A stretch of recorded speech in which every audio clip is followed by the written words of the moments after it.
what it is, but and he's made it even better. Right. Yeah. Okay, well. Thank you, Debbie. Yeah, thank you so much. I'm going to read a few haiku that I've put together. The first one is one that I have always liked because of the thought of being outside with people, changing the course of conversation, butterfly wings. Hard to focus in the Zen garden, fragrant camellia. Willow leaves, 1,000 ways to dream her. Floating with the butterflies, Chinese flute. How quickly it fades, passion flower. Dream time, I spend a day in the garden. Family outing. Our kids run along after their kids. Brick wall, the chaos theory of a trumpet vine. Rose garden, some speak louder than others. Fall winds, waves of sand driven across the Zen garden. And lastly, autumn leaves, the Enzo swirls of koi. And I'm going to ask if I've missed anybody else in our group who wanted to, thank you, who wanted to read. Karen, was that you saying that you wanted to say something? No, okay. Anybody else in our group that I may have missed? Because I know the other group is getting ready and we started a little bit early. So I think, Marcy, you might be able to turn it over to them. Just a final word about our anthology. Southern California poets writing in a haiku style can contribute to our haiku anthology. And I put the email on the chat room so you could find it there. So. Yes, Greg, somebody had a problem submitting to the COVID section, and I just wanted to say that it's the same address as the general anthology. Great. Yeah, just highlight it to Greg anthology COVID section. And that reminds me, when you and I talk about submissions, if I get 3 submissions for COVID, that's 1 submission from Right. 1 person. That's all the way I count it. So Right. that, yeah, okay. Well, thank you very much, Marcy. I'll turn it back over to you and your group. And thank you for letting us come and attend. And Thank you. I think we all had a great time, and a lot of us will be That was great. staying Thank on you, to everyone. listen to more. Next Thank year, you. we'll do it in the garden. Thank you. But I love this There you go. because I can hear everybody and I don't have to stay at my station. I can hear all the poems all day long. So it's been great. Thank you for moderating, Greg. Thank Thank you so you. much. Thanks, Debbie, Great. and thanks, Greg. Debbie, you look great. Yes, thank you, everyone. And nice to meet all the new people. I haven't seen you all before. And may I say, like they say next year in Israel, next year actually in the garden. Yes, That's right. yes, that's right. In the garden. Okay, thanks a lot. Thank So you. I see Karen and Lucia are all standing in the wings. Hi, Karen. Hello, What Marcy. is this next group? Oh, Just- okay. Karen, if you'd like to introduce the Fourth Sundays Poetry Group. And I also try to remind everyone to be sure and mute themselves before and after they read. And I'll be with you, but I stopped my video so that I can go take a snack or something, then you won't know it. But I'll be with you. Thank you, Marcy. And thank you for putting this together. I'm with Susan next year in the garden. I think Lucia V helped me out here. I think this is the 7th or 8th year we've done this. Something like that. That sounds about right. It's been forever, I feel like. Yeah. In a good way. Yeah. Hello, Andrea. Good to see you. Yeah, we've actually become established, which is pretty amazing. Anyway, welcome to the Fourth Sunday section. I was outdoors a little earlier today and it would have been a lovely day. It's sunny, it's a little cool. It would have been chilly under the oaks, but we'll do what we can. We have a lovely array of people here to read, all different kinds and shapes and ages. And I'm looking forward to hearing each of them. Please remember, folks, that you're supposed to, when you've done your section, you're supposed to welcome the person who comes after you. So that's all you need to know, the one who follows you. If you're really confused, send a message to me through chat and I'll pick it up. Or even if you're not just really confused, but you feel like, I'd like to open with my very favorite nature poem, and then I will turn it over to David Stone. So, from A.E. Housman, and if you know this one, feel free to unmute and say it along with me. It's one that a lot of us have memorized. Loveliest of trees, the cherry now is hung with bloom along the bough and stands about the woodland ride, wearing white for Eastertide. Now of my 80 years and 10, 20 will not come again, and take from 70 years a score that only leaves me 50 more. And since to look at things in bloom, 50 springs is little room, now to the woodland I will go and see the cherry hung with snow. David Stone, unmute yourself and let's hear you. Unmute, kiddo. You're looking for it on the screen.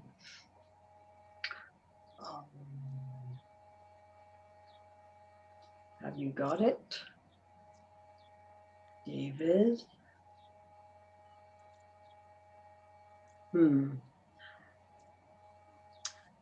Okay, David, Aiden, Aaron, anybody, unmute yourselves, please. We've got the whole Stone family here, but we can't hear them yet. Yo, it's down in the left corner. Okay, there we are. There we are. Okay, go for it. Once again, hope grows like light, seconds more a day. From the first dark, a minute longer by the 12th day. 2 minutes more, 20 days into the second, month by month, brightness broadens, even in California's early June gloom, waxing until the 21st, summer's equinox. Waning light recedes, fireworks are first forestall, our labor's inevitable despair, expanding in minute pairs, as night equals day, nature flowers and fruits, mass children trick.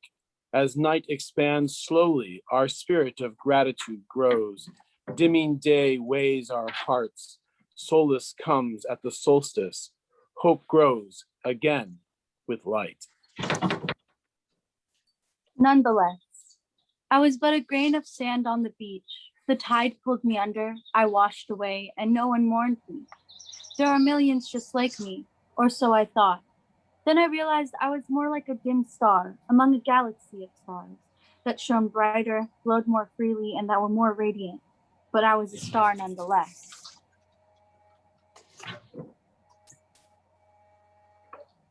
You've heard of the great garbage patches in the ocean. This poem is about that. Patches we cannot afford. We must care for what we purchase for ourselves. The price of convenience deceives us all. Disposable items fill our stores' shelves. We must care for what we purchase. Our rashly thrown trash continues to sprawl, blown across the continents and shelves, swirling in the ocean's gyres. A haul of currents, forming a net without helves, a catch-all for creatures that swim and crawl. To call them patches, we deceive ourselves. We must care for what we purchase. Free. Free the me inside of me that screams out for what eludes.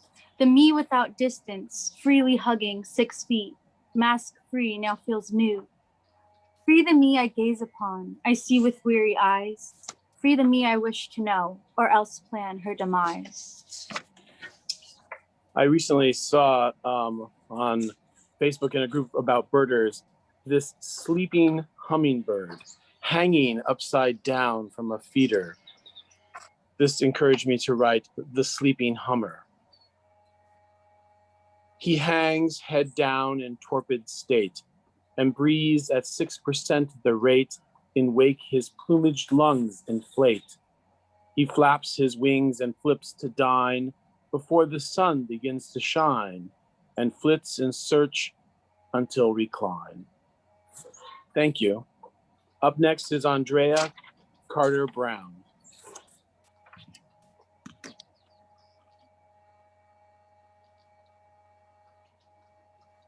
Thank you, both of you, for those beautiful poems. What a great way to begin.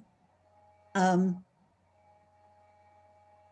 going to read. Let me echo everyone else's thoughts about how much we miss being in the beautiful garden in Claremont, and hope to do it again next year.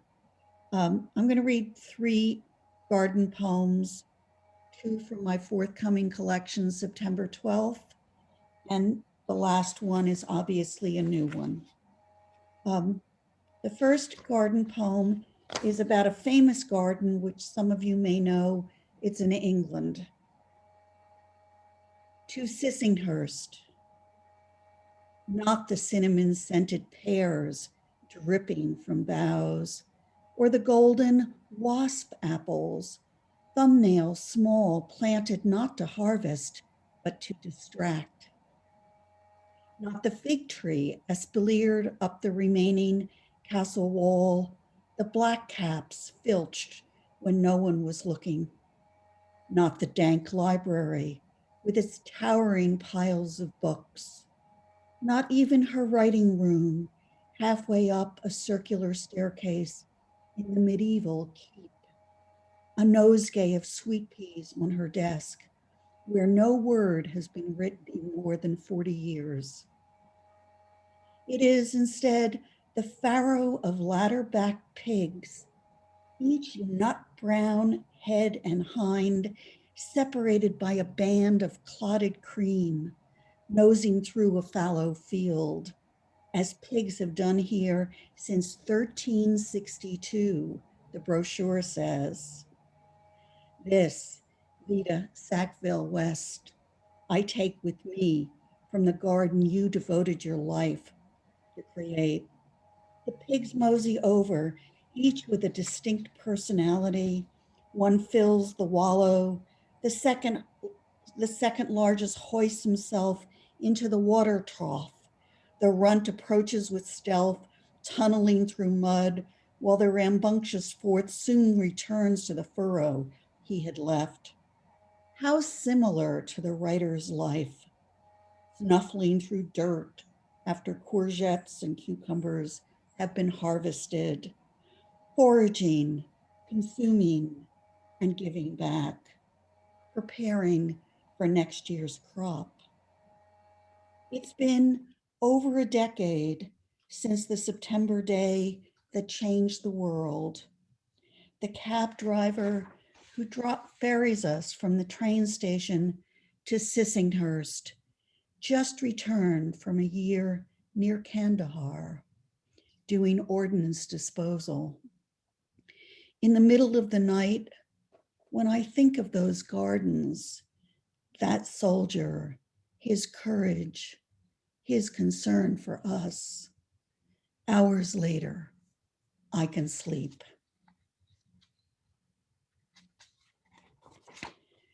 The book that I referred to is September 12th. This is a late poem in that collection, as is the next one, which takes place in my backyard, which I'm looking at right now. The Golden State. Townsend's orange-crowned, butterbutt, golden-crowned kinglet. Each morning they come in the same order, between 9 and 10, like clockwork. Alighting on a high branch, their shadows on the patio announce their presence. They look around, bare branch by branch, flit, drift down, taking time to check for danger, slowly approaching the fountain. If reassured, they will perch where the water bubbles up, lower rumps into the trickle, a bird bidet. Drink their fill before jumping down to the lower rim, where they plunge into the bowl, dipping, dunking, flapping, washing off accumulated dust and grit. A final thorough shake, they're off much more quickly than their cautious, skittish arrival. Hopefully they will visit again before moving on. It's February. In the past, the black and yellow clown-faced Townsends would be fattening up on nectar and seeds in a Guatemalan rainforest before heading north to breed. But here they are already, in our yard, in Hollywood. Will we see them tomorrow? We'll happily take what the changing world gives. And the last poem, a short one, recent. See Anemone. I take off the ring you gave me for my last birthday, a big one. I loved it so much I cried. Love you for knowing I would. Such easy tears. These are not times for breathing through a tube underwater. Plump tentacles and delicate shades beckoning, moved by invisible currents. This is not a time for snorkeling, for jewelry, a ring in rose gold, twistings tipped with sapphires of every hue except the usual blue, pink, purple, and yellow. In sunlight they glow, so many dying.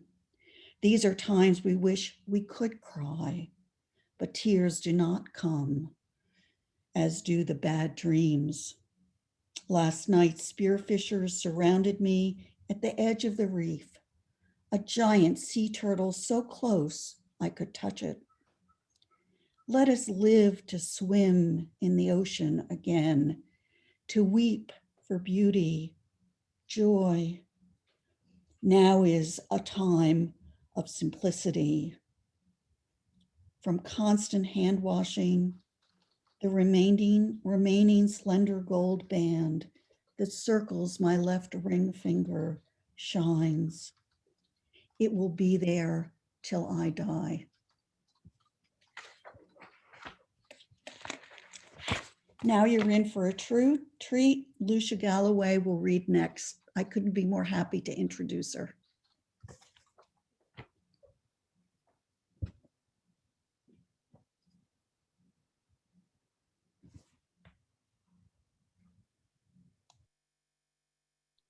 Lucia, we can't hear you. You need to unmute. Yeah, unmute first. And Right. I don't know what the order is anymore. I'm confused. I but, don't blame you. It is confusing. Do we have a new order to work out? Yeah, hang on. That we are exemplifying the meaning of amateur. We do it for love, we don't do it well. I am being reminded in real time of people I'm mortified to have omitted, so I'm working on the order as we go, and I'm about to post a brand new one. Okay. Good. Okay. Lucia.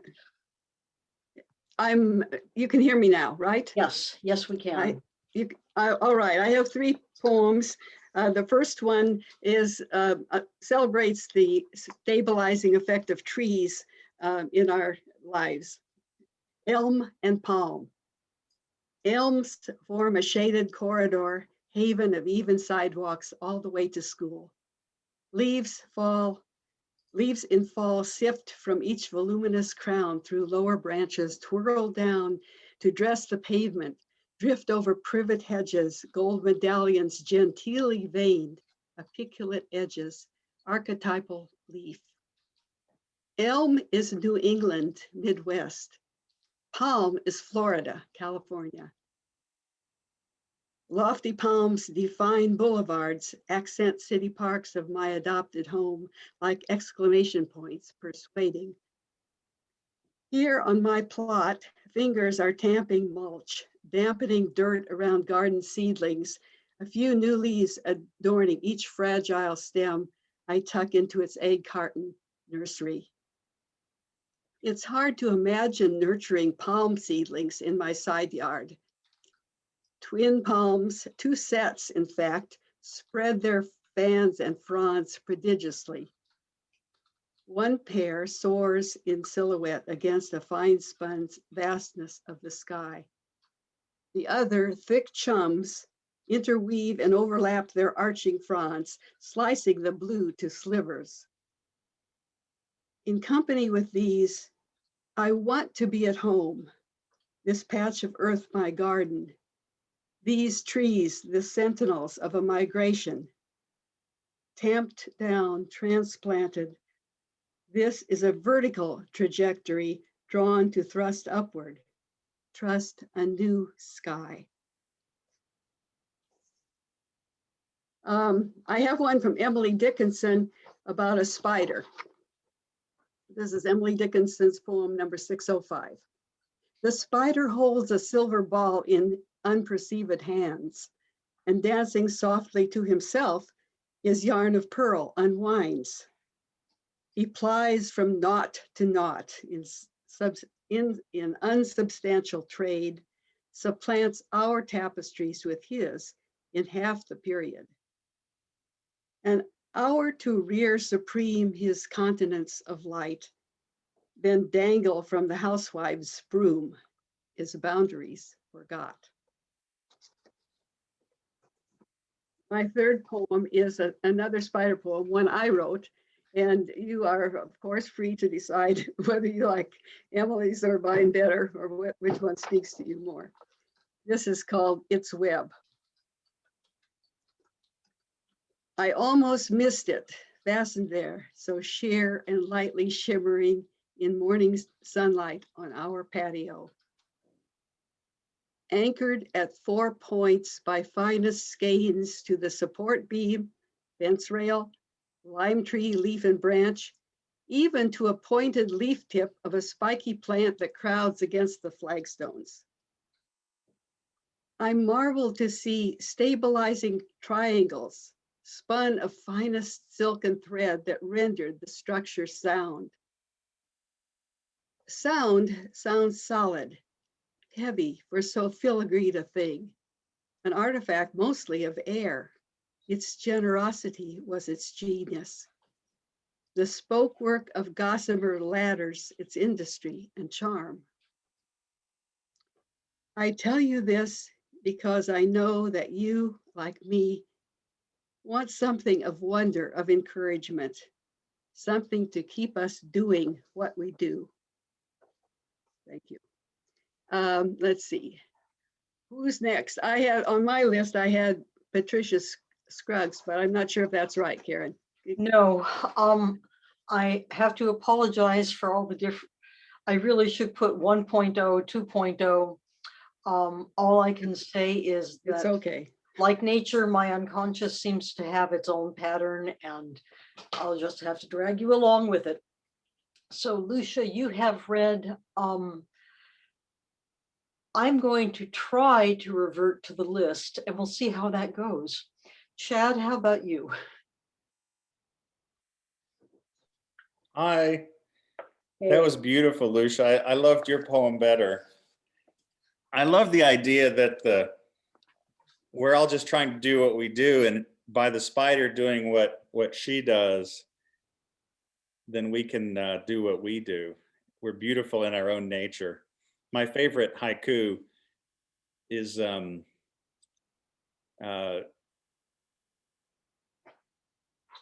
let's see, what is it? No, it goes, the only thing more lovely than cormorants are children imitating the cormorants. And that's stunning. the only thing more lovely than cormorants are children imitating the cormorants. But for about 10 years, I thought, no, he's wrong.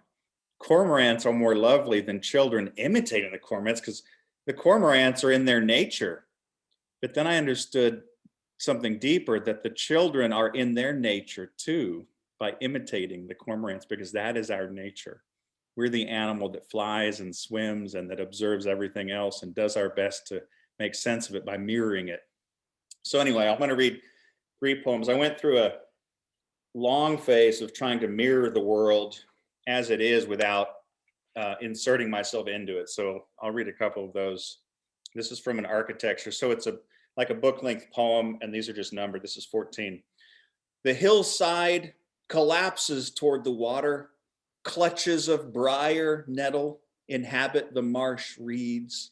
Cow parsnip clamors from spring mud in throaty wombs, bouquets of nails and beaks.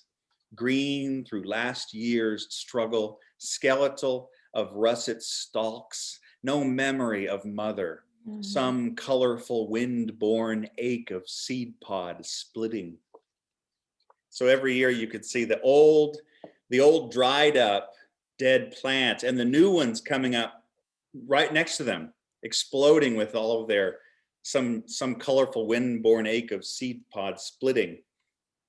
And you knew that they were of the same family, but one was a year apart from the other. And this is up at Point Reyes on a hiking trail, looking at forget-me-nots, and the irony that there are like thousands of them, yet they're called a forget-me-not. So each one is unique, and yet among the thousands. Impossible to recall one forget-me-not alone.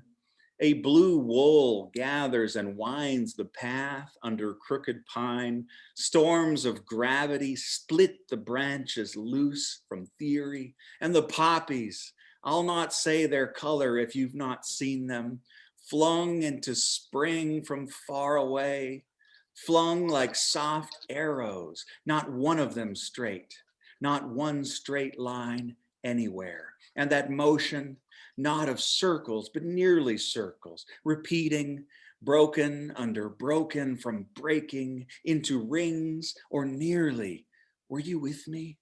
Broken of itself toward making was the sea. And that is where we are. And then this is one on the other coast.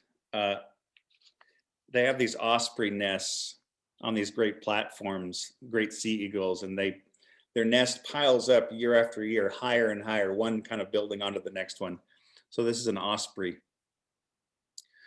Fog makes it easier to believe. Wet, gangly trees slope up from the water, blue-green and gray-green in half-written stanzas, disappearing by degrees. The sun, an idea only, where beach plums ripen in the sky first, then on the branch. The seagrass saying wind, saying I and thou. And the osprey, no more holy than the water rat or cormorant, or beached kelp glistening from last night's tempest. No less holy than the wood in this bench, than the stone in this man. The kingdom of the small, overwhelming the kingdom of the large. From this and into this, the osprey breaks with a fish in its talons. And here's the world, an osprey bearing a fish and the word fish, over power lines and marsh crabs, above swans and rotted docks, up to the platform on the utility pole, flapping 3 more times to the shapes of hunger in her nest. Thanks so much. Yay. I can't wait to see everyone else's poems. Yay. The great poems of everyone. I love the haikus from earlier too. Those were fantastic. So it's my birthday. So thank you for gathering for my birthday party. I'm teasing. It just happens to be my birthday also. So happy spring to everyone. We're doing well. We're getting through all this. Our resilience is extraordinary and beautiful. So next up is the incredible Chloe Martinez. Yay!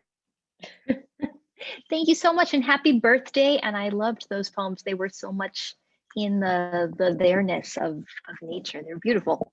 I'm Chloe Martinez. I'm going to read 3 short poems. The first one is from my chapbook, Corner Shrine, out now with Backbone Press. And this is about a garden in India. Oh, and I also have to say, I wanted to be outside in a garden, so there may be background noise. We'll see, some of it nice, some of it less so. There's some construction next door. Let's see how it goes. This poem is about a garden in India called Lodi Gardens, a public garden, and it's kind of about that experience of traveling and being out of it and also getting to notice everything like it's brand new. In Delhi, green parakeets, they are here pecking among the crows. The tanned expats are running laps, dripping with sweat at 7 a.m. Old men practice laugh therapy among the trees. Middle-aged walkers try to follow the stern advice of their doctors. They swing their arms briskly, huffing along the paths, past gorgeous ruins of mosques, the tombs of former sultans. Their drivers wait outside the gates, leaning on the cars and smoking. We are here too, awake, jet lag, early and ready to do everything at once.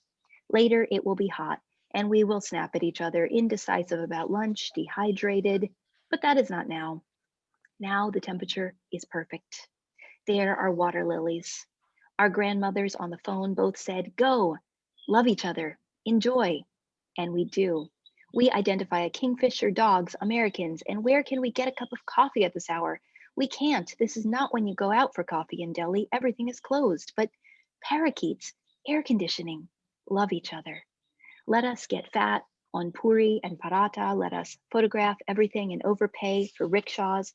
Let us rest in the afternoon, naked in a dim room, ceiling fan humming overhead, bright racket of motorbikes floating in from the street.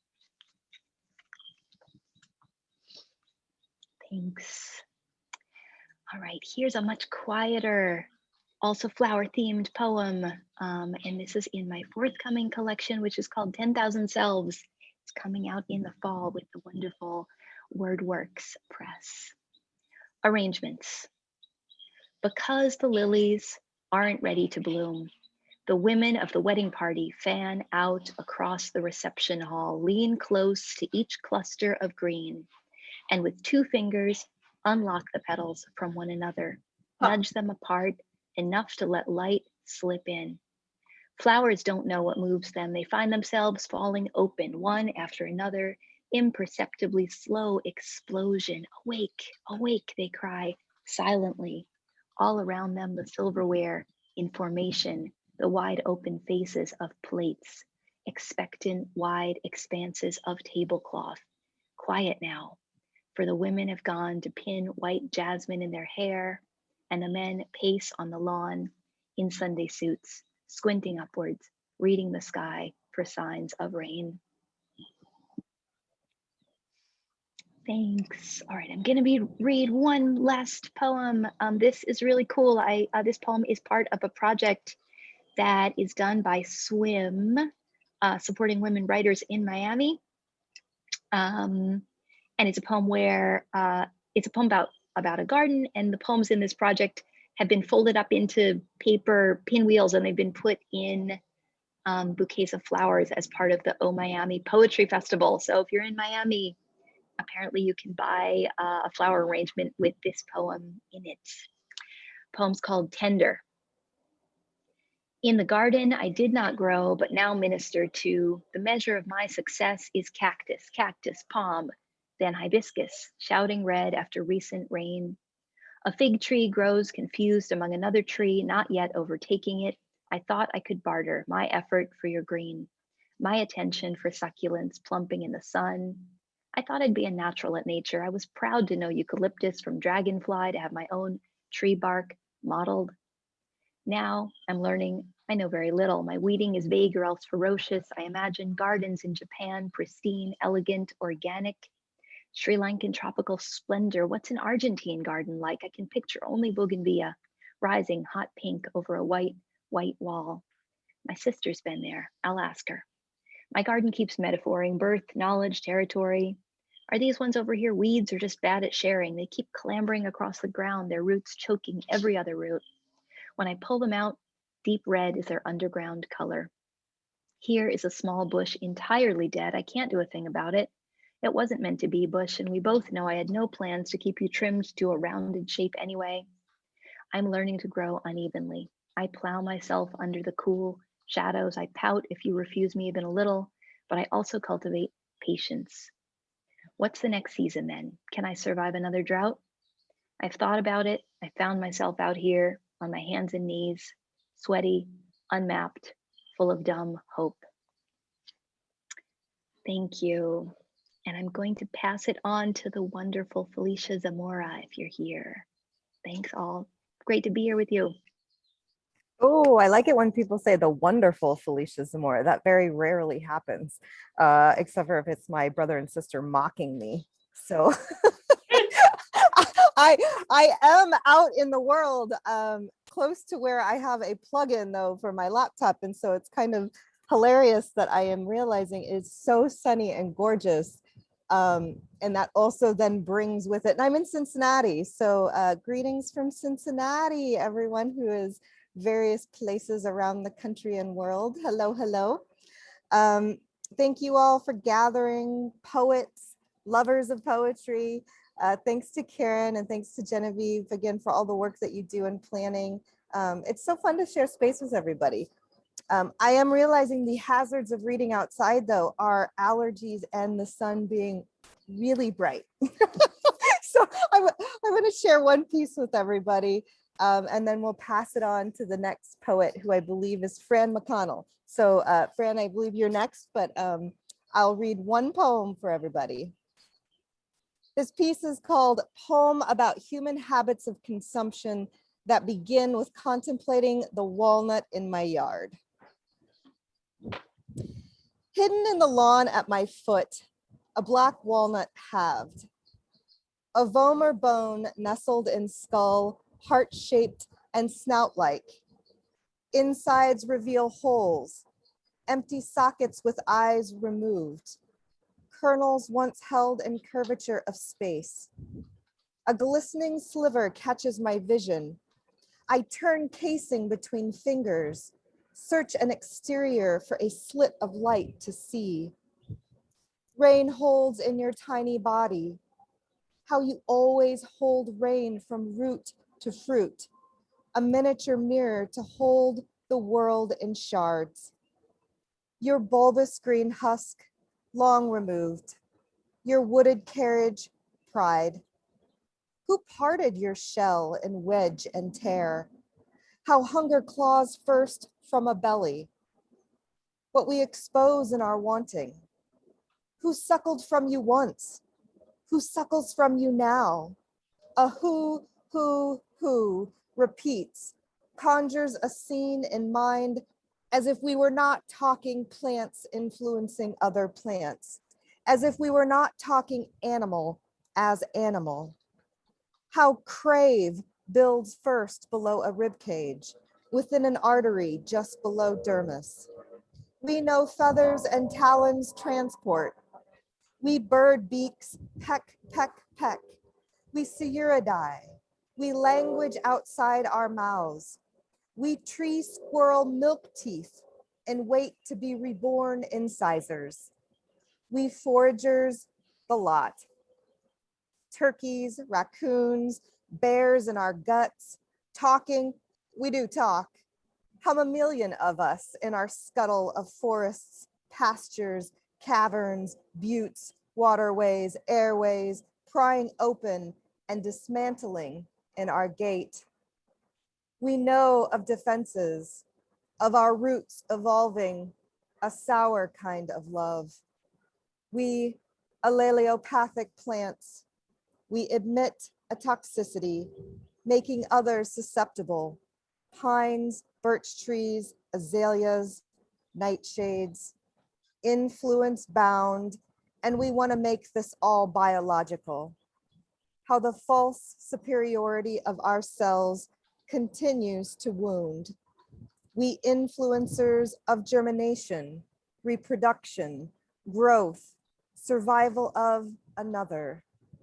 We sunflowers, saying the word sunflower, a smirk in our tallness, our big heads, our must be unique beauty, in our inhabitations, in the space of taking, in the space of taking space, we groan and chomp, leaving halves.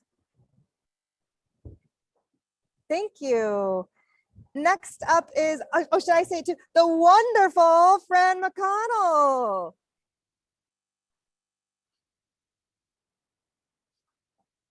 Fran, you need to unmute. There you go. Okay. Can you see me? Yes, and we can hear you too. That's All right. wonderful. Okay, I'm just going to read haiku today. And I have a haiku board out on my property, and I change a haiku every day for people walking by. And I have like dozens of anthologies of haiku. So I'm just going to read a bunch of haiku. And the traditional way is to read it twice so you can get it because it goes by so fast. And the first few are going to be Japanese haikuist.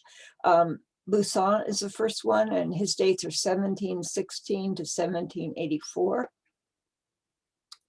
Escaped the nets, escaped the ropes, moon on the water.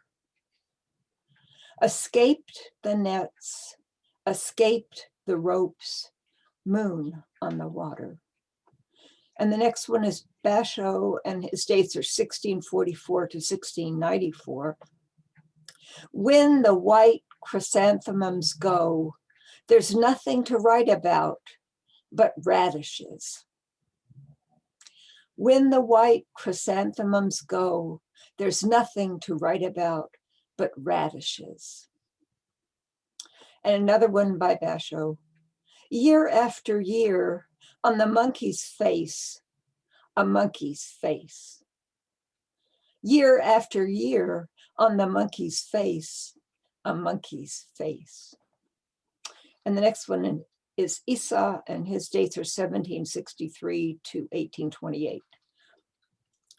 The evening clears on the pale sky, row on row of autumn mountains. The evening clears on the pale sky, row on row of autumn mountains. And then one of my favorite 20th century poets is Jack Kerouac.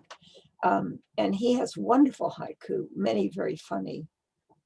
Just woke up, afternoon pines playing the wind. Just woke up, afternoon pines playing the wind. And another of Kerouac's. In my medicine chest, the winter fly has died of old age. In my medicine chest, the winter fly has died of old age. And then some poems by local haikuists. And this is Soretta Martin. Autumn is planting a sequence poem, one leaf at a time. Autumn is planting a sequence poem, one leaf at a time. And the next by Ruth Nolan, and many of you I'm sure know Ruth. Open strip mine, soon to be a landfill, the eagle rises. Open strip mine, soon to be a landfill, the eagle rises. And Jim Boyd, morning surf, a dog fills the sky with seagulls. Morning surf, a dog fills the sky with seagulls.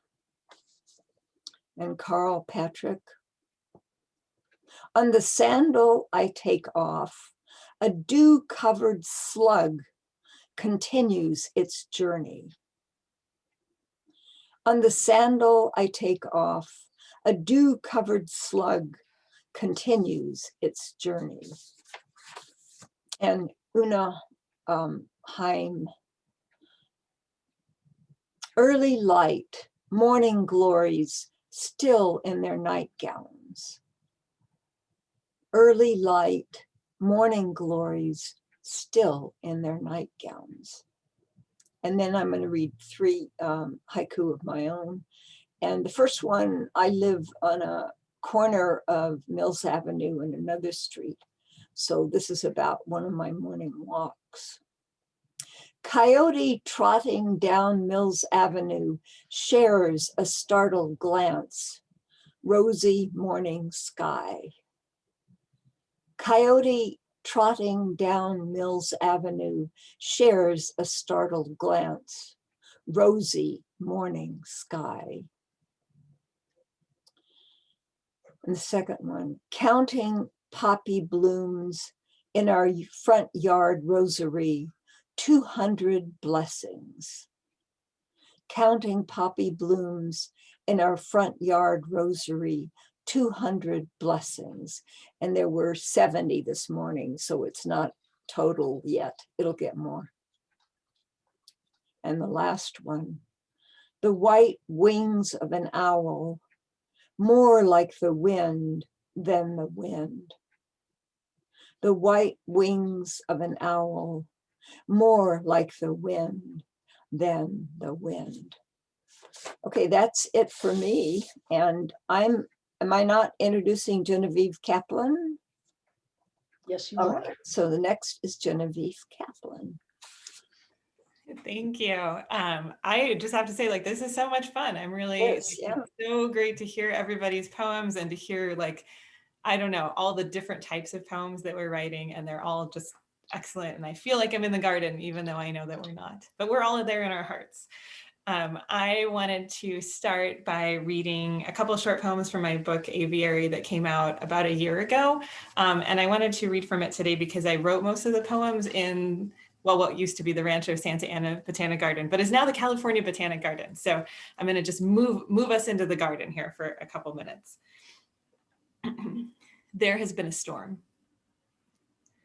Along the path of the place I hadn't gone to, arrived at before, or the birds that lead me to the spot that didn't exist before, near the patch of, the land of dormant flowers, the way to fill my days, the red shooting stars and the quaint leaves.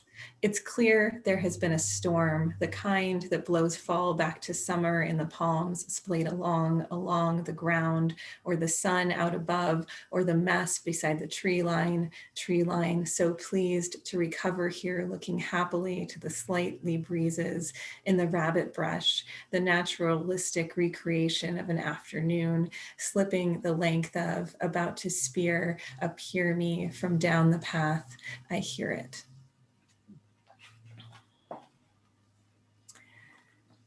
Up the tree or down the tree. Running along the wire, past the periphery, though the leaves on the ground, a dry crunch, deep pleasure. Night comes after the day and the weather is back again, the hum of distance, and who needs what I'll send them to or when in the open field where the animals are small and mild, natural. They flirt with me after all, admiring my hair and my boundaries and my tired age. In my head and all around it, the gentle shaking there down from the limbs on the soil, the ground in the path where it smells like peaches, green curry, spicy bay. I haven't made one. I never found one. I sat still all day and tried not to let anyone see in the heart of the space of the clearing, the slight wind that stalls just nearby there. And then I thought I would switch gears and bring us out to the beach because that's nature too. So I'm gonna read a short poem titled, that I wrote, titled, it's called Now I Live in the Sea. Now I live in the sea. And I find myself susceptible to flashes of light, soft water, detours of current, the chill of sand. I'd never left a home without leaving a note or some responsible party behind who would spread the word. The water trickles and its rivulets make deep cuts in the beach, sometimes inches, mostly feet, and I am required to step through or over, getting down low to see the breath holes of bivalves, the three-toed tracks of birds, how bits of each have been lapped away by waves. I see some wholeness to the world, down low and looking up, and it is tan and blue and bright with air. And then I thought I would end on a poem that I did not write. So it is written by Christina Martino, and this is a poem that was one of the Poets.org's Poem a Day selections last year during Poetry Month. And I'm gonna read it, and it's also like, it's a little tongue twistery, so fingers crossed for me. I'm also going to put it in the chat so that you can read it later on and like really get it.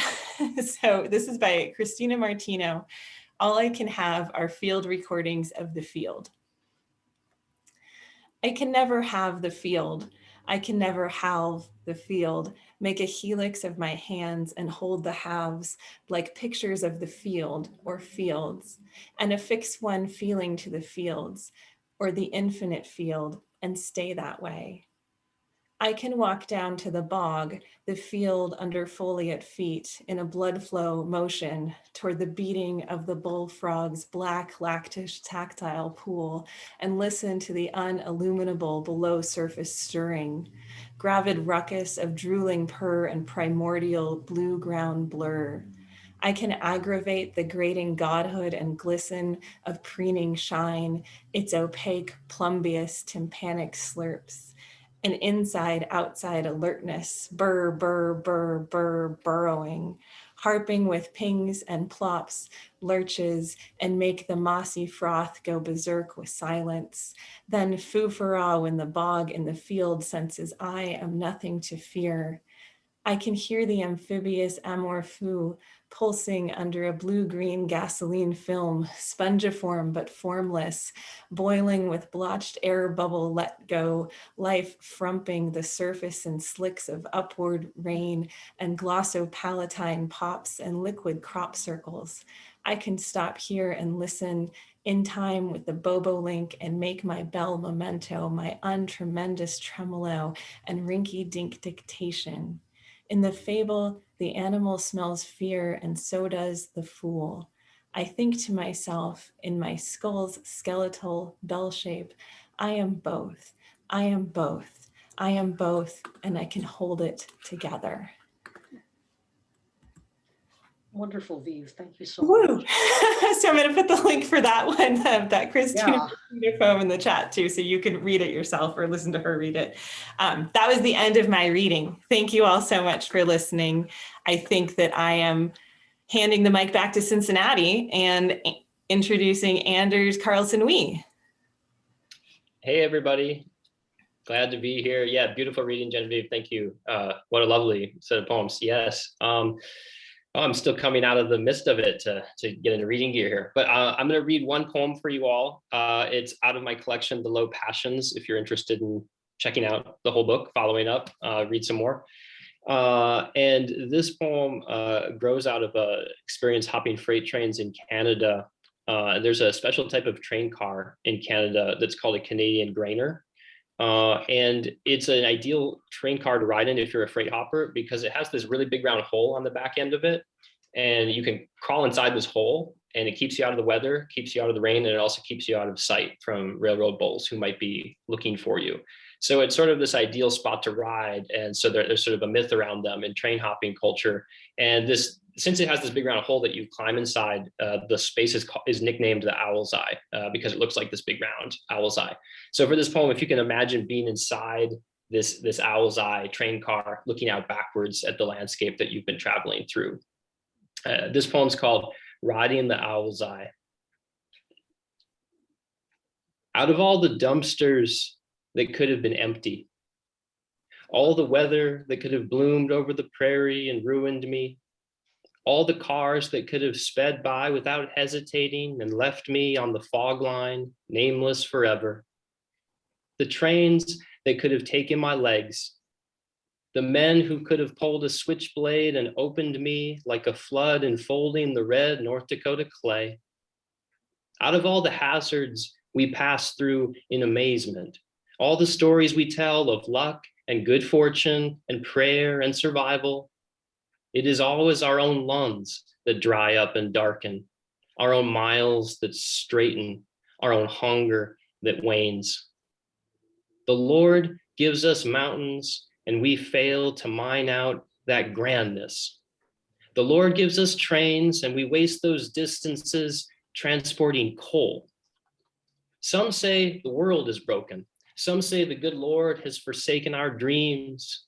But I say it is our own throat that grows the cancer, our own asthma that blackens our breath to a wheeze. And the truth is, the mile-long train will always crawl past. The socket-fixed gaze of the owl's skull will always turn perfectly backwards. We will always be bodies among ghosts.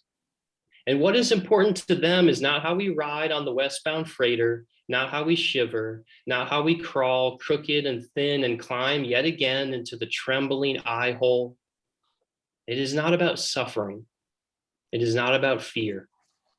We must peer out from inside the owl's eye. Watch the coal dust cook in the wind eddies. Watch it linger. Watch it spiral thinly as it bruises the blue faded mind of the buffalo sky. We must be the pupil that swells in the coming darkness, the cargo worth carrying across the distances. Thank you. Hope you enjoy my piece. And I am passing it on, I believe, to John Bradingham. Does that sound right to your list? Yes? All right. Thank you. Thank you, Anders. Right. What was the name of your collection again? Maybe put it in chat. Sure. Yeah, it's called The Low Passions. I'll put it in the chat. Oh, thank you. Okay, John, you're up. Well, thank you. Thank you for including me. And thank you, Anders. That was a great poem. Love that. I've got a couple from, or I guess 3 from Crossing the High Sierra. Okay, the first is the idea of a river. There's the water, but that's always flowing. And there's the riverbed too, but rivers shift and their silt and tumble their rocks downstream. They move unless someone hems them in with dikes and levees. So the river itself is only an idea, a state of being rather than a thing. You, composed as you are of moving channels, are a state of being as well. Your waters rushing through you constantly, your flesh renewing itself every 7 years. Your body, the thing people refer to when they talk about the idea of you. And this next one is called How We Die. And just to set this up, if you don't know, Jeffrey pines smell, when they warm up, they smell of vanilla. So you don't really get a pine smell, you get a vanilla, this wonderful vanilla smell. How we die. Trees suffering from drought and bark beetle die top first, their crowns browning while their lower needles stay green. Each morning for a year, I checked the Jeffrey pines on my property, leaning in close so I could smell the sugar of their sap as it leached through the bark. I'd exhale comfort when it was there and lean back to look at the top when it wasn't. That whole year I watched friends die, one after another, wondering if maybe one day the entire earth would blanket itself in dust. Then the logging crews came through and lifted them out to make firewood for tourists. And I couldn't tell where they'd been. When it rained, the forest still smelled of pine and vanilla. Okay, and this one is set in Sequoia and Kings Canyon, and it looks like we're going to open and we're going to have poets up in Sequoia again this year, so I hope you all can join me. It's totally free. We'd love to have you up there. This is on the Alta Trail, almost to Merton Creek. You do not have to speak to be wise, although some might confuse your silence for a lack inside of you. Here, the absence of words feels like a miracle, as the grouse waits for you along the path, perched as he is on this 50-foot cliff, listening for his mate. There's no language for his whining call, no point for you to describe his need. So you stand back and shade your eyes. This watching contains a philosophy known only to you. You will never be able to explain it because it's thought beyond thinking. It's the wisdom of grouse or stone or trees. It is the bird calling love again and again. All right, thank you. And up next to me is the fantastic Judith Tersey. I'm here. Thank you. So I have two short poems. I felt like traveling to Ecuador today. So the first poem is about the painting Chimborazo by Frederick Church, 1864. Swoon. Incan spirits sculpt sacred mountain. Sweeps of brush infuse gold into earth. Humble as women wrapped in sunlight. A bamboo hut slumbers. Palette of light swirls into a canoe. Beyond, palms mount. Men cast nets into rivers' fluid earth. He unleashes harmony here, unearthing relish of whim, rapture of light. Clouds soak in lagoons, mirror mountain. Mount Chimborazo, unearthly light. That was a tritina. Next. So I was in a phase of writing coaxial poems, columnar poems. So they're two columns, and then I'll put the two columns together. So this is Wings of the Andes, Chaltura, Ecuador. The Andes wrap around us like wings of the condor, descend into valleys, exhale breaths of maternal clouds. Powerful arms take rugged flight, soar over mesas, pour verdant shadows that drip legends onto her pueblos. The Andes wrap powerful arms around us, take rugged flight, like wings of the condor, soar over mesas, descend into valleys, pour verdant shadows, exhale breaths that drip legends of maternal clouds onto her pueblos. Thank you. And now I introduce Judy Cronenfeld. Thank you. I have three short poems, and they're from a chapbook I'm working on called Journal of My Plague Year. And my thought through much of this pandemic has been, the pandemic is a natural thing in a sense too. It's part of nature, and that has led to some of these poems.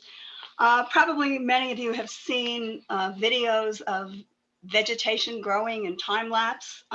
We spent more time online this year than ever before. So this poem refers to such videos. Flowers growing in time lapse to music.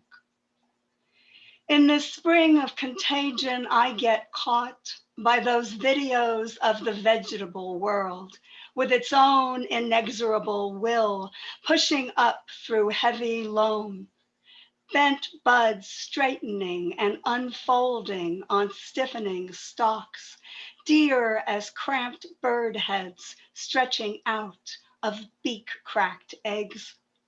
Just new petals flutter testing themselves, touching as birth-wet calves stumbling up on shaky legs, and no decay. All the blind plants busy as an orchestra, playing prestissimo, almost fast enough for my mortal eye to imagine cotyledon to stunning blossom, known all at once in timeless mind, the barrier of becoming broken. As if there were an instant plan for everything natural. And it was perfectly beneficent.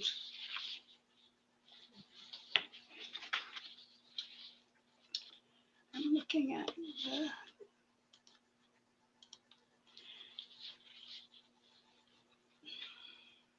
I had, for private reasons, to go to a hospital in Orange once a month during the pandemic. And so this poem relates to something I saw there at the time when the cafe was still open before it was closed.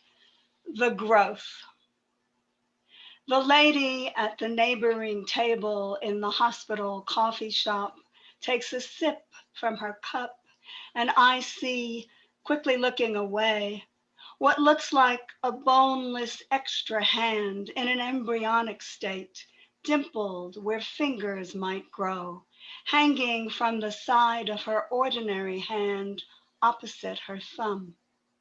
Cells heady with their own wills, running away with themselves. Some mutant gene expressed at birth or activated by an environmental switch. Hardly different from the panoplies of accident that created our species and the host of living creatures, beautiful, strange, or ugly in our eyes. Glass frog, leaf-tailed gecko, Venezuelan poodle moth looking like Fifi, blob fish, star-nosed mole, as well as the myriads lost in the Holocene, like the great auk, golden toad, dodo. I sneak a glance again, but do not smile, since that might say I noticed. Placidly, she forks a bit of salad to her lips, seemingly ignoring or accepting the appendage that must come along on that tiny voyage. Stranger things are part of us, and therefore loved as long as need be. And the last poem is perhaps a little gentler, but also a pandemic poem. 3 a.m. I wake from the cavern of sleep on a spring night and move in the fur of dark towards the bathroom, surprised by 4 repeated bird notes, a bit like Beethoven's fifth sped up, riding the dark somewhere outside my open window, piercing it like tiny, busy, unseen sewing machine needles. A very learned mockingbird, perhaps, sending out his lonely voice long before dawn, when there are even fewer rival sounds than during these deserted pandemic days. Awake with me, whistling and trilling now, comforting as I lay my head on my pillow again. And I think it's my pleasure to pass the metaphoric mic on to Patricia Scruggs. Do I have that right? Okay. Okay, and she even found her microphone. I always click on it up by the face where it shows and not down in the corner. Well, thank you, and great to see you all. I would like to start out by reading a short poem by Michael Ryan called Spring Again. The birds were louder this morning, raucous, oblivious, tweeting their teensy bird brains out. It scared me until I remembered it's spring. How do they know it? A stupid question. Thank you, birdies. I had forgotten how promise feels. And then I'd like to share an E.E. Cummings poem. He's one of my favorites, and this is one I hadn't found before. When faces called flowers float out of the ground, When faces called flowers float out of the ground, and breathing is wishing, and wishing is having, but keeping is downward and doubting and never. It's April. Yes, April, my darling. It's spring. Yes, the pretty birds frolic as spry as can fly. Yes, the little fish gambol as glad as can be. Yes, the mountains are dancing together. When every leaf opens without any sound, and wishing is having, and having is giving, and keeping is doting, and nothing and nonsense. Alive, we're alive, dear. It's kiss me now, spring. Now the pretty birds hover, so she and so he. Now the little fish quiver, so you and so I. Now the mountains are dancing, the mountains. When more than was lost has been found, and having is giving, and giving is living, but keeping is darkness and winter and cringing. It's spring. All our night becomes day. Oh, it's spring. All the pretty birds dive to the heart of the sky. All the little fish climb through the mind of the sea. All the mountains are dancing, are dancing. And then here's one that I wrote this spring called Emptying the Crate. I've been given a milk crate full of bulbs, jonquils, paper whites, and daffodils. It's taken weeks to plant them in artful patterns, using a hand trowel to place each bulb in its spot. But today, the crate is still over half full, while weeds have taken over the flower beds. A black phoebe on the roof ridge turns his head, ruffs his crest, and chirps out a warning.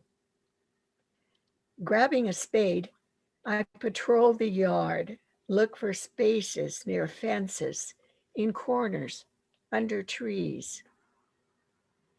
In each one, I dig a shallow trench, then spill out bulbs, higgledy-piggledy, not caring if the pointed end is up or down. Cover with dirt, move to a new location, dig, spill, repeat until the crate is empty. What will come up will come up. If not this year, then the next.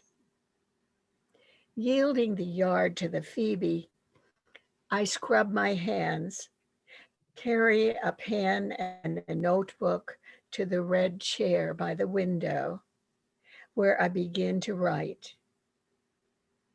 And now, this time, instead of bulbs, it's words that spill out. Higgledy-piggledy. And our next poet is Penelope Moffat. Welcome, Penelope. You. And find your, good. I'm going to read a poem by Robert Hass. It's from his first book, Praise. And it's called Picking Blackberries with a Friend Who Has Been Reading Jacques Lacan. August is dust here. Drought stuns the road, but juice gathers in the berries. We pick them in the hot, slow motion of mid-morning. Charlie is 20 years ago, and raspberries and Vermont. We have stopped talking about l'histoire de la vérité, about subject and object and the mediation of desire. Our ears are stoppered in the bee hum. And Charlie, laughing wonderfully, beard stained purple by the word juice, goes to get a bigger pot. I love that poem. I've had this collection, Praise, for close to 40 years. I love Robert Hass's work. I also like to read one by Patricia Faragnoli, who is a wonderful poet, not well enough known in my opinion. She died a couple of months ago. And the poem is called Watching the Night Blooming Sirius Open. 7 white blossoms tightly folded among the leaves on the viney stalks that flow down 5 feet from the hanging planter. 6 old women in a semicircle of chairs chatting and watching on that one night of the year the huge flowers would open. Open so quickly we could almost see the unfurling. Whatever fear we felt about aging, we kept hidden from each other, as if in a pocket where long fingers fold into a fist and then reopen. 6 old women chatting and watching. When passion is long gone, still passion lingers. How the buds opened, first to a pinwheel, then to the full white sheet of the flower. How they performed for us until cool midnight took its own gifts, the flowers wilting, by morning the petals all dropping to the plain wood floor. Since that years ago night, 3 of the women have died. One is here, writing this. Does the Sirius climb still in that attic space? I want to think so. In my own small rooms, I am remembering. I keep the watchfire going. And it is a fool who follows Robert Hass and Patricia Faragnoli with one poem of her own, but I'm going to do it anyway. It's from my most recent chapbook and is called Before the Fire. After a drawing by Jane Culp, looking through the grove toward Ellen Dorland's 2004. It was based on a charcoal drawing by my friend Jane Culp, whose watercolor is hanging behind me. Before the Fire. The charcoal oaks lean toward each other above a light-splashed grove, speckled with shapes that could be ravens, could be crows. The trees, though still, sway and arch above a small house, Ellen's once filled with Bach and Brahms, arthritic fingers loosening over piano keys. Not so much as if the oaks would save the cottage as the dance among themselves, the way wind sings through leaves and branches. Yes, this place is beautiful, but the music is everything, wrote she who lived here 50 years, herself long gone into the song that may be everywhere or nowhere. Like the cottage turned to ash, like the trees that leaf themselves each spring. And next up, I believe, is Romaine Washington. Thank you. That was beautiful. I've so enjoyed everybody's reading. This feels like we're in, actually in some ways it's a little bit nicer because we could see everybody's faces and we're all here together at the same time. We're not just kind of, a few coming and going. So it's really nice. I'm going to read 3 haiku from Richard Wright, who we normally know for writing Native Son and Black Boy, but he also was an avid haiku writer. And since Fran did that wonderful series of haiku and showed me how to read them properly, I will be reading them twice. In a misty rain, a butterfly is riding the tail of a cow. In a misty rain, a butterfly is writing the tale of a cow. And the second one is, the caw of a crow loops over a sunburnt hill and fills a valley. The caw of a crow loops over a sunburnt hill and fills a valley. And the last one is, the darting fireflies are dragging the river along to where the sun went down. The darting fireflies are dragging the river along to where the sun went down. So that's Richard Wright's haikus. And my son writes poetry and poems about nature. And so I thought I would share one of his poems. His name is Mitchell Washington, and the name of the poem is Melanin Canyon. I wonder why the road curves the way it does, swaying, splitting eye gazes for small gasps of breath. I feel the ebb and flow this drive offers, walls that rush up on me, then disappear into the distance. Blue slivers of love down here, softly touching my peripheral. A breeze reveals chocolate cliffs. Ravens fly, floating like a desert sky. I sunbathe all day, just to look up and feel at home. Thin beige bushes paint the water green, beyond serene. Wishes whispering in the wind sing hypnotic hymns. Swallow me whole, sweet canyon. UV rays transform into melanin. Rock falls create drum solos and a mist of dust. I find myself squinting a lot here, maybe because my peanut-sized brain can't handle so much beauty at once. So that's Mitchell Washington. And you're getting applause. And the final poem I'm going to share comes from my chapbook, which will be released April 15th. Called Purgatory. Purgatory Has an Address. And this poem is called Cul-de-sac is French. The bottom of a purse, possibly loose change, possibility of change.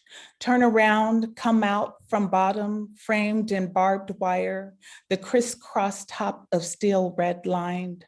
Uprooted, she plants a laughing bush, a pretty tease of poison, of pink and white oleanders, a red line ultimatum.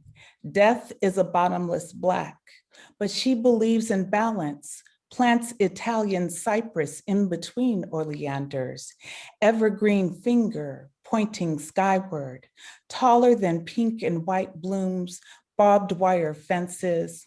Our eyes travel upward, recognizing hope when we see it. So thank you, thank you. And next we have the wonderful Shawlee Nichols. Shawlee Nichols. Hi, this is lovely. I'm chasing the shadows to get out of the sun. I have 4 poems that I'm gonna read today. Somebody unmute and holler at me. Do I need to censor my cursing? If so, that's fine. If not, that's fine too. Let me know. Okay. All right. This is kind of cheating because my poems are about human nature, but we're animals, right? Okay. This one's called The Change. She's been unable to unclench her jaw, take small bites of food and conversation, unwilling to show her tongue and teeth. She sweats in the night, a feverish burning that leaves her gasping for air and stripping wildly in the dead of winter, as if this were summer and she 17. To cool herself, she gathers lines of poetry like an orchestra around her. In the morning, the musicians are still poised to play, but she cannot lift the baton.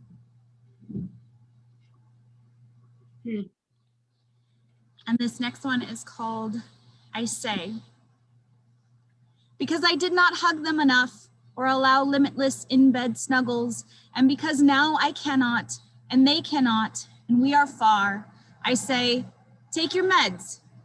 I'll call you tonight when I'm washing my face. Cat meme. How are you? Ha ha ha. Let me show you the dogs. Did you eat today? How were classes? Did you start any fights? Fighting gif. I say, hello, children. Hello, my babies. Hello, my 3 little birds. Hey, kid. Hey, beautiful. Hey, brat. Peanut, lady, firstborn, monkey. I say, good riddance. Unless you want him back, then give it time. A new book to read. Recommendations.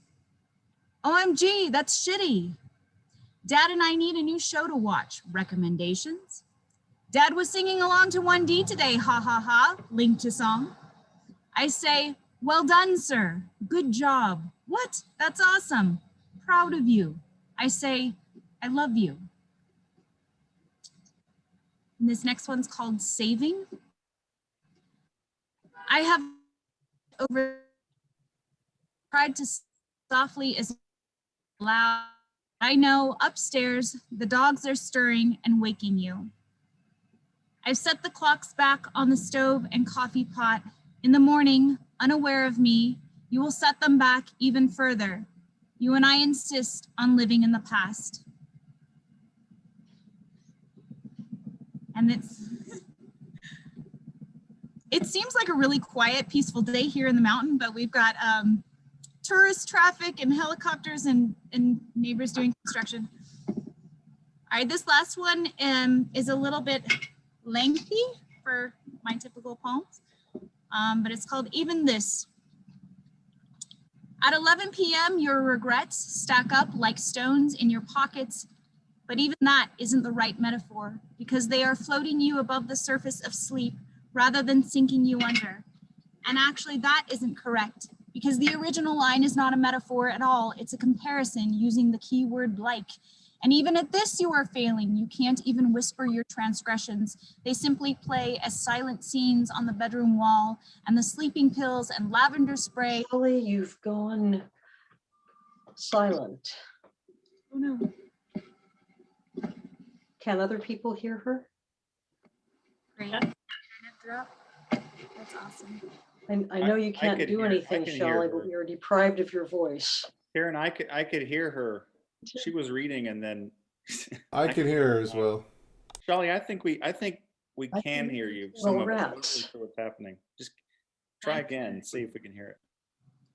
I guess we should be glad that we haven't had any more technical glitches. Of course. Through the so course sorry. of this. Maybe sunglasses will help. Yes. I might. Or to see it anyway. I'll help you hear me. I don't know, sweetie. You're so eloquent, but we can't hear you. Shawlee, I can hear you still. Maybe it's me, because Karen, I I can't think hear it's your Chad either. I can hear her. I can hear her too. Karen, I can hear perfectly. Sorry, it's not you. I inadvertently muted myself. Yeah, I am the universe, right? Okay. Please go on. So yeah, I was the problem, not you. That's okay. Words to live by, right? It doesn't often happen. It's usually me. Well, enjoy it. Hang on. I can't see my screen. I'm so sorry. It's bright. I'm gonna flip around 2 seconds.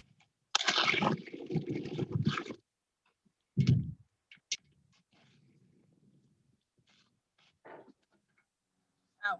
Wow. Okay. Wow. Sorry, everybody. I'm getting. Can you hear me? Yeah. Good. Okay. It was me, not you. It looks like you're in the shower. Are you in the shower? I'm not. I'm outside on my deck. It's Blair. I know. It's lovely, isn't it? There you go. A beautiful shower. Maybe one more.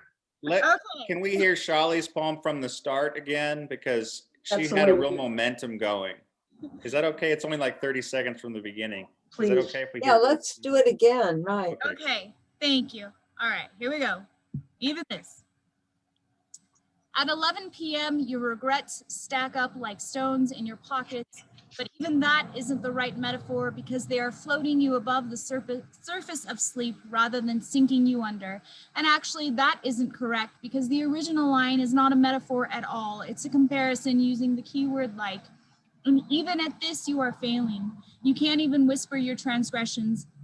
They simply play as silent scenes on the bedroom wall, and the sleeping pills and lavender spray and CBD gummies and crime show podcasts are all useless. You can't even succeed at this very basic bodily function. You apologize again and again. Say you are sorry to the pets and children you neglected to protect, even while shooing the cat off your feet, a slight kick that will be added to the list for next time. And suddenly the crying yips of a band of coyotes echoes through the night, and the dogs go batshit, and you are shushing and scolding as you have always done. And again, you are apologetic, but somehow cannot stop yourself. You are remembering the time you heard the sound of coyote cries amplified, and you and your husband woke from a deep sleep to the feeling of something not right. You asked, "Is it hurt, do you think?"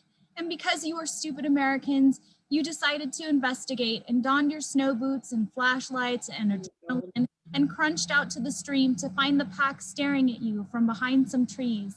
On the adjacent hill, there was rustling in the leaves and ice, and the sense that you were intruders crept up from your belly to your chest, and you both turned off the LED lights and tried to tiptoe back to the house, the glare of creatures more bound to the earth and more deserving of the moon at your back.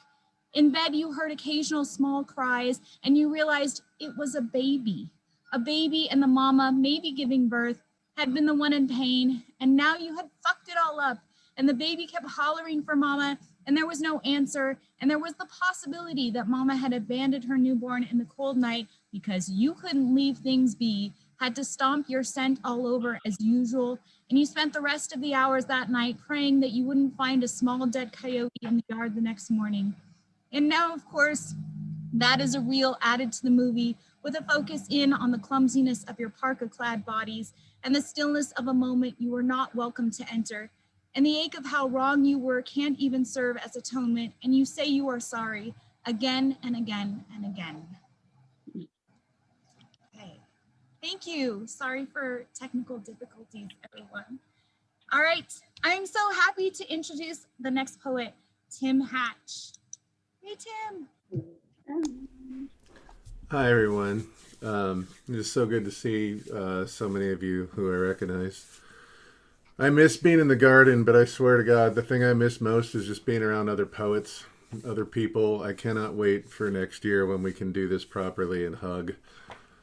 So I'm going to read, I think, 3 poems. The first one is a haiku, which I too did not know you were supposed to read twice, so I'll do that. This was written last September 11th, 2020, when everything was on fire and we had a fire tornado, I think, in the northern part of the state. So here we go. Urine-tinted sky, ashes floating in air too dangerous to breathe. Urine-tinted sky, ashes, floating in air, too dangerous to breathe. And the title of that is hashtag Keep America Great. I didn't want to lead with that title just in case people logged off. This is actually a poem of my, this is the earliest memory I have of being in nature. And like most of my poetry, it's more about my family. But anyway, this is called Lake Sabrina, 1973. Wandering through a gray day, heavy and wet, there's little light left. I'm away from my parents, but I can still see the sky blue Dodge van, far enough away from my parents that I'm alone in the forest, alone in the world, away from the chaos of home, closets to hide in, my father's countless failed attempts at sobriety. Trudging through the woods around the lake, I see A brightly colored, a brightly colored fish, a goldfish, a koi, in a tiny creek, little more than a trickle, swimming where? Home to the lake, away from it? Could he stay in the creek? Can he do that? Can I? An adult, thick with brown hair, leaves and twigs crunching under tan work boots, gathers wood for a fire. Some words are exchanged. Won't you get in trouble for chopping down trees? I only take wood that's already dead. I didn't know wood could die. I didn't know it could live. The man feels safe, responsible. I'm surrounded by trees too small to hide behind, and I don't know the way home, so I keep walking and eventually find my way back to my father, his hands speckled, red with blood and scales of a trout, its mouth opening and closing. Opening, his fingers curl around its guts. Closing, he tears them from its body. Opening, he calls this cleaning the fish. Closing, the smell of Coors and Merit cigarettes heavy in the air like a low fog rolling in off the water. And let's see, this last poem is called, slightly more hopeful. I didn't want to end on a downer.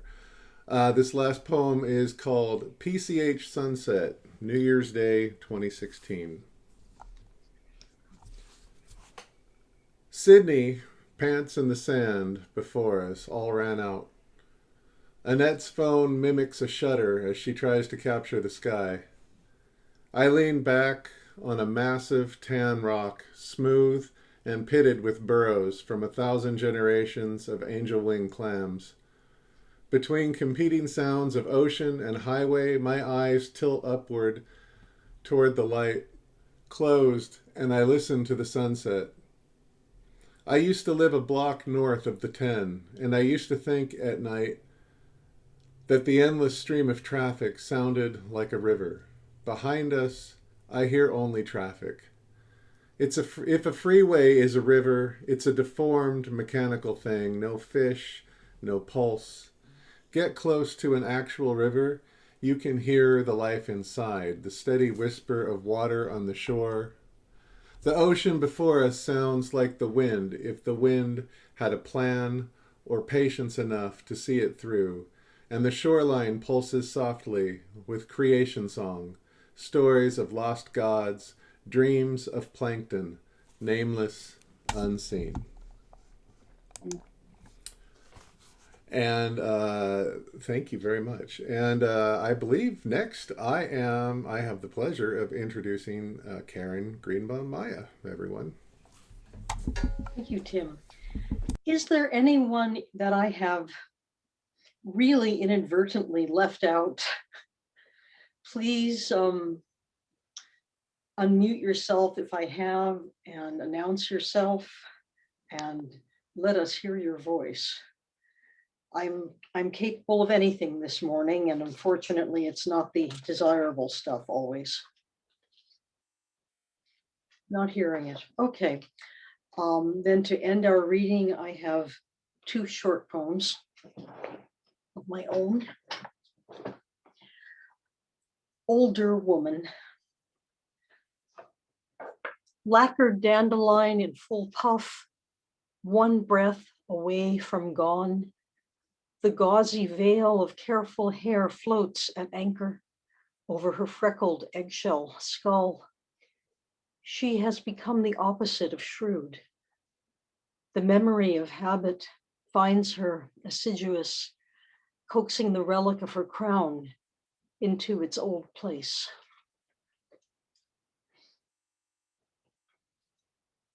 Let's see, trying. Oh, trying hard to scroll here. Still trying. If I can't find the one I want, I'll have to read the one I have. Okay. And this is called Early Old Moon. Got up early this morning to see the old moon. Late years, late sunrise gives enough time to see that last pairing just barely turn away, catching the last of this round's light. Luminous, clear cobalt sky will smudge like tarnished brass. Soon the opposite sliver will show up after the day. Reversed, obscured by smog, dulled to dried blood, I crave the moon after its travels, purified of past days. Look, there it floats, fainter, fading. Find it if you can before light puts it out. Thank you all so much for your wonderful work and for being part of this year's event. And like Tim and like so many others of you, I really look forward to being together in the flesh next year. Thank you so much. Thanks, Marcy, Karen. over to you. Thanks, Karen, and thanks, Lucia and Fran and Vive and all you wonderful poets. This is the first year, I know we want to be together, but this is the first year I got to listen to all of everybody. And it's just so, I have to play a blessing for you all before you go. This is for all of your poetry and all of our poetry to come. If you can stay, we have some really good poets coming up too.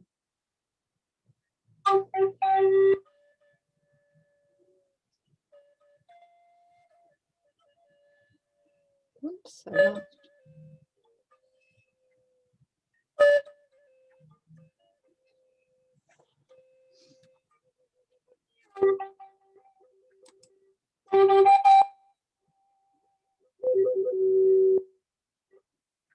Thanks, everybody. Thank you.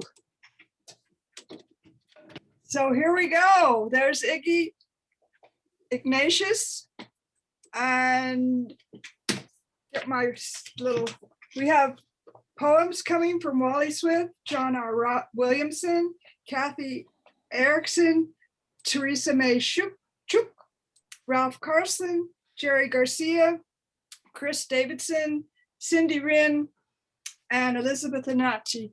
And if you guys want a blessing before you're reading, I'll be happy to do that.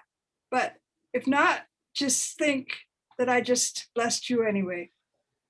Iggy and I are going to read from our Renge, and Iggy's going to explain what a Renge is, if you don't know. Iggy, are you there? You want me to do that right now? Yes, please, sir. Okay. Renge is a collaborative form that is based on haiku, and it is 6 stanzas long. Each stanza is written by a different poet. So in Marcy and I's case, it will be, we will alternate stanzas. Each stanza should be a standalone haiku. In other words, it should be, if you took it out of context, it should still be a reputable poem. But each successive poem should be linked to the first one through some sort of, it doesn't really matter. It just has to be linked and have a connection to the poem that came before. But by the time you're finished all 6, you should have developed a theme that runs through the whole poem. And as I said, it's collaborative. You can discuss back and forth until you get it just the way you want it. Thanks. Marcy and I have written several together, and we're going to read 2 today. So before Iggy reads, Ignatius Fay is a retired invertebrate paleontologist who writes poetry in various Japanese short form styles, haiku, tanka, haibun, tanka prose, and renge. His poems have appeared in many of the most respected print and online journals. In 2012, in collaboration with Irene Golas, He published a collection entitled Breccia. Is that right? How do you It's a Breccia. Breccia. Ignatius designs and edits News, the monthly email bulletin of the Haiku Society of America, and is the current layout artist for Frog Pond. He resides in Sudbury, Ontario, Canada. And he and I, with another poet, are editing a brand new bi-yearly publication called Tandem, the Renge Journal. And if you'd like to submit to that, go to the website and find out when you could submit. It's coming out soon, our first inaugural issue. Okay, let's read our first. Well, let me reciprocate by saying something about you. Oh, okay. Marcy Del Clements has been published in Alaska Quarterly Review, Appalachia, Eureka Literary Magazine, Flyaway, Frog Pond, of course, Holland's Critic, Literary Review, Lyric, Pilgrimage, See You West, Snowy Egret, and some 600 other publications. Some of her other interests besides poetry are photography, botanizing, birding, dragonfly watching, singing in the Claremont Chorale and in the choir at St. Ambrose Church. Of course, during COVID, she's not doing that.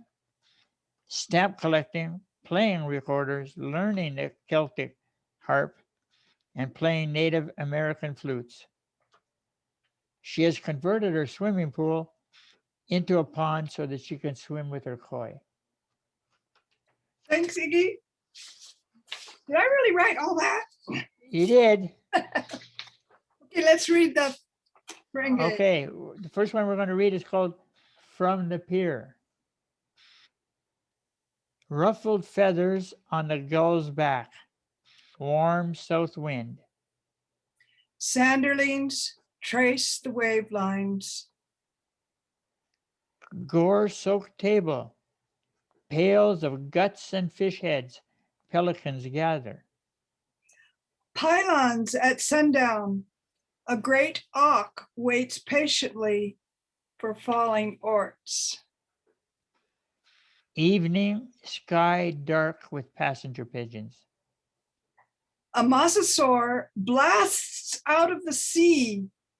The auk is gone. All right, the second one is called Paleoecology. Oyster bed, 100 million years old, fighting a flu bug. After sneezing fits, an ammonite in the shale. Giant bite mark in one of the holes of mosasaur's tooth. I'm wondering, how old is my virus? Packing the fossils. The theory that pandemic killed the dinosaurs.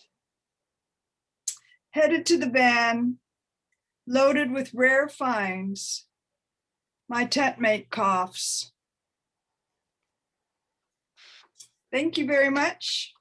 Thank you, Ignatius Fay. Thank you, ma'am. From Canada. And now I have to share my screen because we have another poet from the East Coast in United States. Wait, got to share my screen and find it. Where did I find it, Iggy? Share screen should be. Oh, share. There you go. And then, isn't it on your desktop? Yeah, it's on my desktop. How do I find that?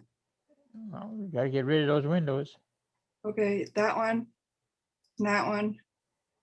and that one, and it's over here. There they are, right there. Yeah, right there. Molly Swift, before I start him, I better read you his bio.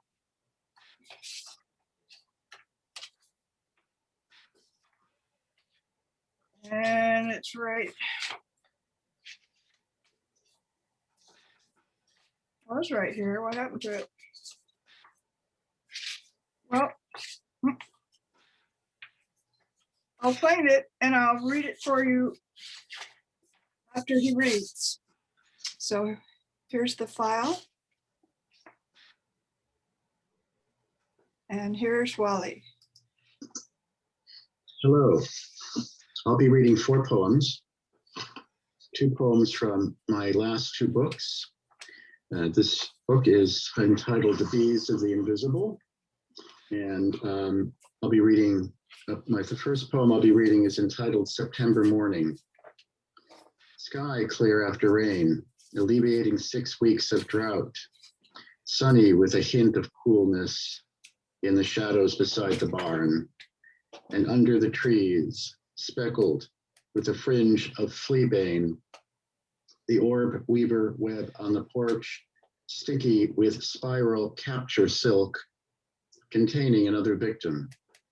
A praying mantis wrapped in a winding sheet, and the Queen Anne's lace bending in the meadow under the weight of a heavy dew. That poem was published in Commonweal. This is the eponymous poem for this collection, The Bees of the Invisible. And I preface this with a quote from Rilke from The Poet's Guide to Life, The Wisdom of Rilke, translated by Ulrich Bayer. We are the bees of the invisible. We wildly gather the honey of the invisible in order to store it in the great golden hive of the invisible. And here's the poem. I recognize a sacredness in the Kusa dogwood this morning, as I have no other morning, noticing its red fruit ripening among the branches that the barnyard squirrel will gorge on when it is at its peak, which marks the end of summer and autumn's incipience. How difficult it is to give up August's lushness in all of its wildness to the glorious diminishment of September, with its flashy golden days, the mornings drenched with heavy dew, each one surprising as purple asters appearing amid the cool shadows of the grass. In winter, when the snow accrues, the rabbits that burrow in the juniper hedge emerge to nibble the bark of the dogwood, since they are unable to browse, and they strip a few inches from the base of the tree. But now I am drawn to the counterpoint of the catbird's cry and the throbbing pulse of cicadas. In making things whole, the bees of the invisible, above deep blue strands of chicory, lingering amid the flat tops of Queen Anne's lace that flourish among the leaning swaths of Timothy's newly gilt inflorescence. That poem appeared in Sufi Journal. And the third poem I'll be reading is from Awakening and Visitation, which is my most recent book. It came out last year in the autumn of 2020. This is Golden Himalayan Cedar, Cedros deodara aurea. When we walk past them, they always announce their sculptured elegance, the soft foliage hanging along the lengths of their stately branches, which blend into a finely contoured greenery, their nodding nibs gilt-tipped. But it is in this lavish mixture of shape and color that make them emblematic of what is conifer, that suchness blowing on the wind, their sheer pininess, their svelte lushness. In their substantive shape, every evening, we long to hear them whisper to us about what love is and its constancy, how they can uphold themselves in such silence all together in a row, how they provide a way for small flocks of chickadees and juncos amid their shadows to quickly dart and follow. And I'll end this short reading with a poem entitled That Grace to Linger, and this is for my partner, Tevis. The quiet permeated the breath of the very lightness of the morning air, filling unimaginable space with a dulcet tone that could be attributed only to that of the clarity of the summer morning, particularly in early June. Sky, a robin's egg blue, a few cumulus clouds slowly rolling by. And amid the verdant green meadow and the flowering saplings in the tree break lay the vixen. Eyes perky, ears standing straight up, her tail flicking ever so imperceptibly, looking right at you, sitting on the porch, motionless in your deck chair, seeming ever so slight in your nightgown, a breeze riffling your platinum blonde hair the way a brook's rush undulates in the sunlight. Entering into the day, I stood beside you on the porch and sat beside you in the depth of that stillness, you and the vixen still gazing at each other, thoroughly at one with one another, experiencing the delight in the other, obviously finding such winsome company, more than a reason enough to bask in the apparent leisure that the morning provided, and in that grace to linger, in the generosity of glancing at each other, and in total harmony to become filled with inestimable peace, before which you're turning to me in that silence, and in that moment, when we turned our heads back to the vixen, she was gone. So that in that instant, what we had gleaned was something more, that what is merely memorable, but the sheer experience of the proximity to what is both wild and sacred, further augmenting our lives forever. And I thank you so much.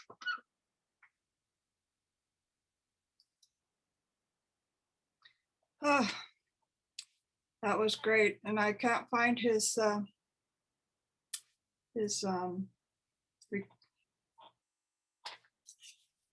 bio because I lost one of the pages, but it's on my computer and I can find it real quick if you have a minute. It's right here under poetry, Garden of Verses, bios.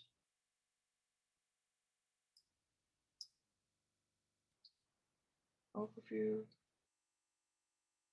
bios.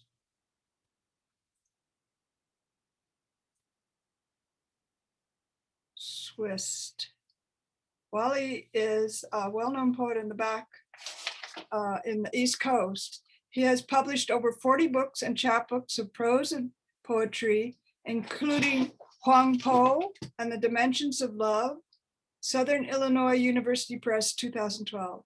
Selected by Yosef Komanyaka as co-winner in the 2011 Crab Orchard Series Open Poetry Contest. Forthcoming books include Taking Residence, A Writer's Statement on Beauty, New and Selected Essays and Reviews, and a translation of Giuseppe's Ungaretti's L'Agria, Cheerfulness, all with Shanti Arts. So that is Wally. We're excited to have him from the West Coast. And our next poet is Mr. John R. Williamson. I'm so sorry, John, that I kept dropping your son off. You can unmute yourself. You know where that button is? Down at the bottom there. Bottom left. And push that little microphone and you'll be unmuted. There you are. Hi, John. Pleasure to be with you, Marcy.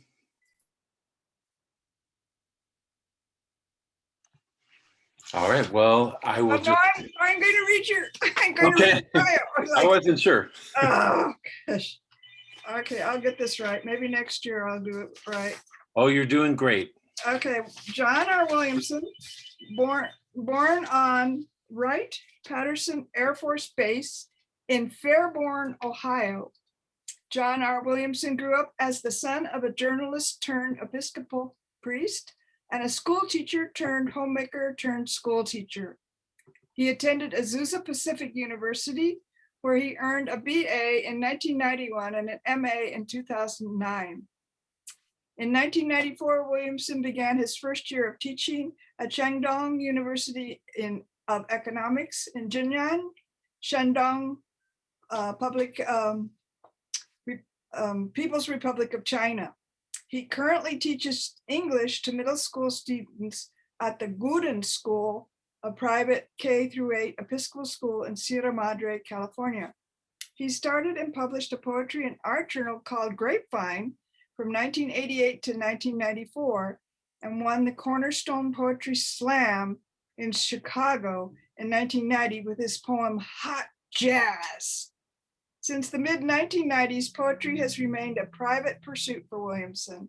He has written thousands of poems and thousands of songs since the late 1980s and continues to sing regularly in the Los Angeles area with his two-piece group, the C'est la Vie. During the quarantine, he has posted original songs daily. This year, he is also a Michael Laprade, is Yes. that right? Laprade. Holocaust Education Institute Fellow. John Williamson, we're proud to have you with us. Thank you. Thank you. Well, thank you, Marcy, for having me back. It's a pleasure to be with you once again. And today I was thinking a little bit about songs and poems, and I was thinking about how William Blake's Songs of Innocence and Songs of Experience may well have had some musical roots to them. And so I didn't feel so bad to have some poems today that have previously lived as songs. So I've done some retooling. And we're going to be looking at nature today, of course. And we're going to start off at the ocean at a crime scene. So here we go. Welcome to Burial at Sea. We have a tragedy. It is understood you took your leave. Take a breath, and then you are done. There is no more leaning on the horn, no more answering the phone. You are turning out to be unknown. Now a giant passes by. More is living than has died. In the depths we will confide, still to move within the tide. And a lot of times I think about how in the ocean, so many forms of life that we can't even fathom. And so you have dead things and you have living things and you have living things coming out of dead things. And that's basically life, right? Isn't it? 10 bees set to task, collect sap from the ficus. Are they thirsty too? Maybe you've noticed bees sometimes find not only pleasure in flowers, but they will sip on sap. I have a couple, 3 haiku devoted to the sappy Agate wasp. A huge abdomen like one that came to sting me, sappy-gid dazzles. A bulging insect on that creosote flower, a thorough taking. Yellow, black body curls around the governess. You probe the anthers. And every spring we have a trumpet vine in the front yard, and we enjoy seeing how well it produces with the little effort that we give it. The trumpet vine blooms without a cloud or a hose, the first day of spring.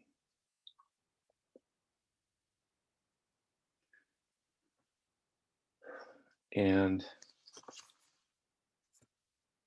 we have streams that many times just are dry beds. And when they become streams, we rejoice, don't we? So this is about that. Who fixes the stream? Who generates the trickle? the darkest cloud knows. And I have to tell you, as a teacher, it's something special about being able to lick my finger once again as I turn pages, because I've been wearing a mask in the classroom quite a bit. That little pleasurable movement hasn't been part of my repertoire for a while. So thanks for indulging me in this. And we're moving on to a poem that had a life as a song previously. It's called Collide. Concentration, an open mouth we tell ourselves will come around. Prints on the window. I'm looking out. The cat is gone, but I am found. Loquats hang in the morning mist. Sustenance goes on like this. It's a quick introduction, and then we're on. The melting point is at the dawn. The oracle blisters the ears of the scribe, and winter light is in our eyes. I'm turning the scroll in record time. The contents shift, and we collide.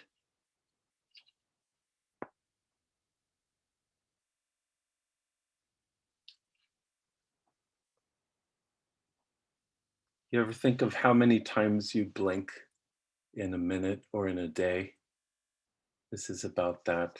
Accumulated blinks steeped in daytime dreaming. Your flower opens.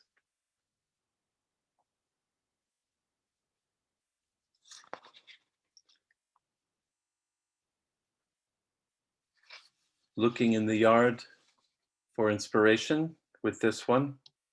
Head down, tail up. Herky-jerky gatherer, mockingbird subtle. And we all know there is no subtlety in the sounds of a mockingbird. How quickly you snatch a mosquito from the air. How choppy you chew.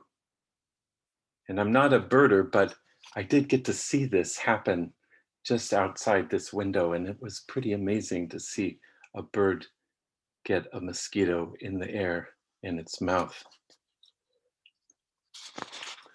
I was looking across the street this morning, and our neighbors have a fig tree right in front of their yard, and passersby feast on it, and they let them indulge themselves. So all manner of people will stop and gather figs from this tree.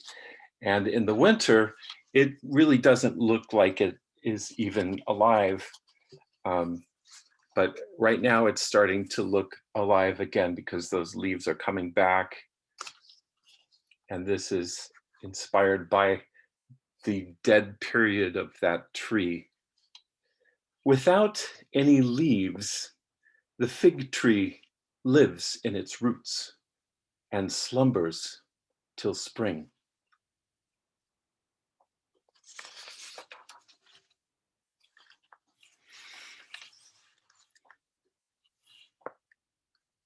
And we are pretty blessed. I lived in Pittsburgh for several years and didn't see the sun for months at a time, but we are blessed to be able to see the sun pretty much on a daily basis in Southern California here. So this is inspired by the sun.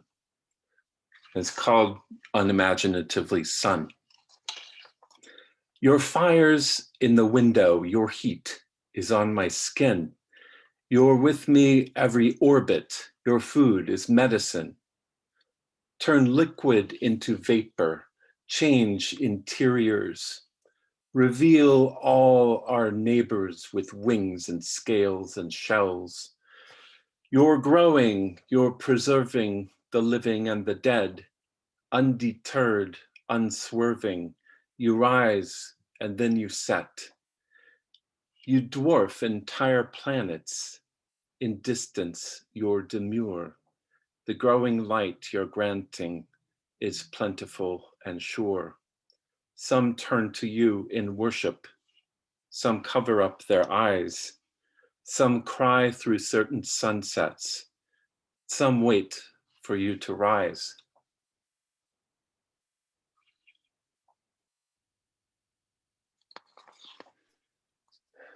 Thank you, John. Thank you. I know that I'm cutting you off a little early, but I cut Iggy off before he got to read his own poems. Do you have a couple more or one more, John, that you could read, and then we'll go back to Iggy? Oh, sure. Okay, that'd be great. Thanks.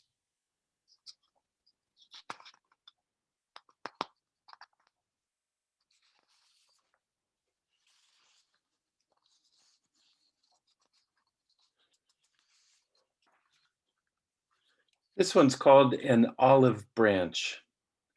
I'm swimming in the sea. You're on the ground. A fire sending smoke. We make our rounds. A bird dives deep. Motion made. The surface gives. I close my eyes. Sometimes we're dropping down to find our food. It's a triumph of the will to make some change. An olive branch is a promise made. We've had our rain. We can't complain. That's cool. I like that one. And have you ever had a Christmas tree a little too long? This is a poem about that. Your final morning, shedding needles, reaching up, Epiphany tree. Perfect. Epiphany's a good time. Thank you, John, very much. And I'd like to go back to Ignatius Faye for a few minutes because I cut off his poems. I'm sorry, Iggy, I got flummoxed. No problem. I thought you were a little short of time, that's all. No, I was looking at the time and I'm gonna try and be better with everybody. Give them their full 15 minutes. But, Well, I'll just read 4 haiku and then you can move on. okay, Is that okay? that'd be great. Read them twice. All right.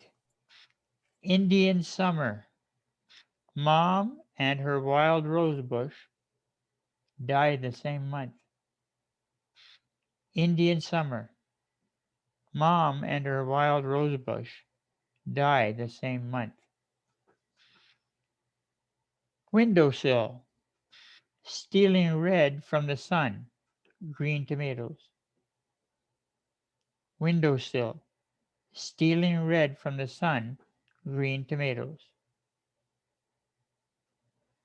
Early sun. Brook trout. Jump. Circle to circle. Early sun. Brook trout jump. Circle to circle. And lastly, a snowy owl questions my identity. Patio hot tub. A snowy owl questions my identity. Patio hot tub. Thank you, Marcy. Thanks, Ignatius. Very glad that you had time to join us. You're so busy all the time. As a matter of fact, I have to run right now. So thank you very much for everybody. All right, thanks, Ignatius. Where's my bios? Kathy's coming up. Kathy's a longtime resident of Claremont. I can find, here she is. I'll read her official bio. Kathy Henley Erickson, professor of English Emerita from the University of Laverne, earned her BA in English from Mills College and her MFA in poetry from UC Irvine. While at ULV, she was department chair, director of the writing program, and in 2002, received the Excellence in Teaching Award. For many years, she conducted ULV's monthly diversity film series, How Does Our Garden Grow? and was the Claremont Courier's resident movie critic from 1984 to January of 2009. She is the first poet laureate of the city of Laverne. Her other volunteer interests include CLASP, Shoes That Fit, and the Claremont Chorale. Of course, she and I are sopranos in this chorale, and we're not singing yet, but we hope to soon. She and her husband, Joe Erickson, have lived together in the San Gabriel Valley since the late 60s and at Mount San Antonio Gardens since 2010. They often spend time with their combined families of 6 children, 14 grandchildren, and 8 great-grandchildren. And I'm sure some of her poetry will reflect her grandkids. Kathy, it's good to see you. Thank you, Marcy. I'm glad to be here. I'm going to start with some of my favorites. Some of the poetry I'll be reading is my own, but some is not. And I'm going to start with a little show and tell. This is from John Updike's poetry book for children. And I'm going to read 3 of the poems. They're very short. The first one is March. The sun is nervous as a kite that can't quite keep its own string tight. Some days are fair and some are raw. The timid earth decides to thaw. Shy budlets peep from twigs on trees, and robins join the chickadees. Pale crocuses poke through the ground like noses come to sniff around. The mud smells happy on our shoes. We still wear mittens, which we lose. And then April, the month that we're in as we speak. April, it's spring, farewell to chills and colds. The blushing girlish world unfolds. Each flower, leaf, and blade of turf, small love notes sent from air to earth. The sky's a herd of prancing sheep, the birds and fields abandon sleep. And jonquils, tulips, daffodils bloom bright upon the wide-eyed hills. All things renew, all things begin. At church, they bring the lilies in. And then coming up is May. May.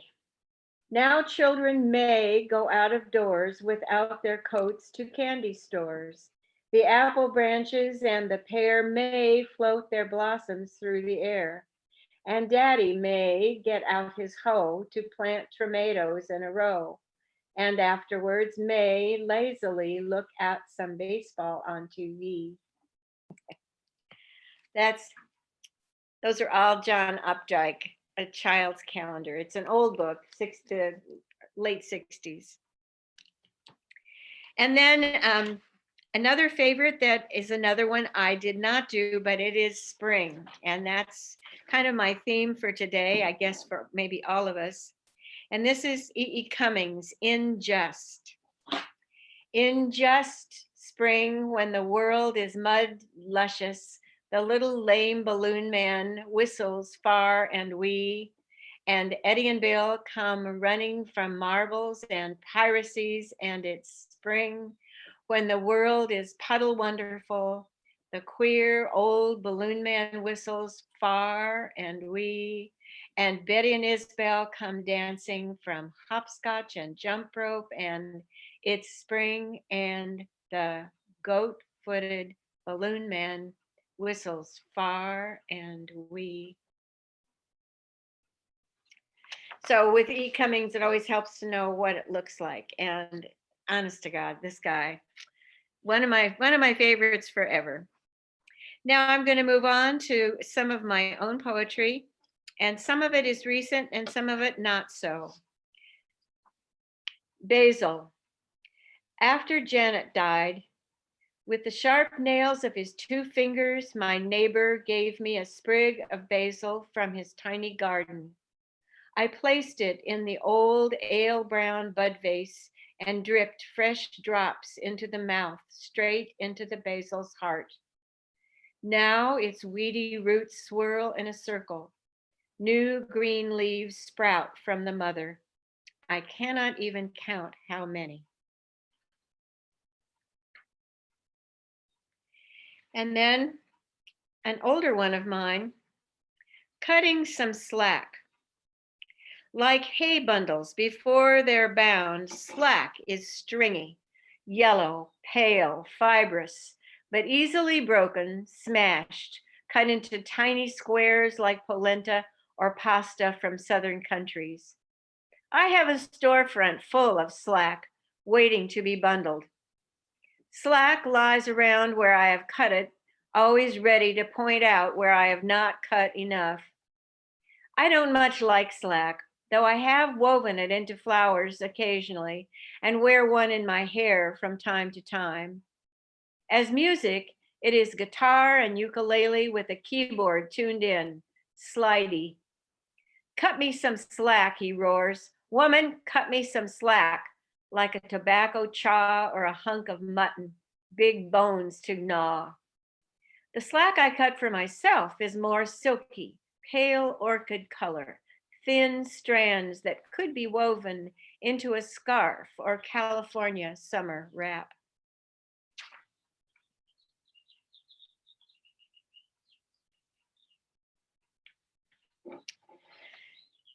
And then March.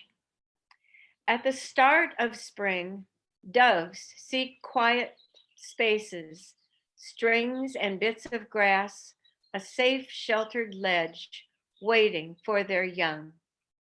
I stand unmoving at my window. We're all inside this March, save the dove's sweet sound.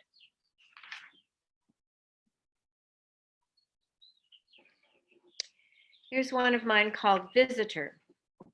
She comes from cows and daisy goat, leather feet barely lighting through the strict rows of leeks.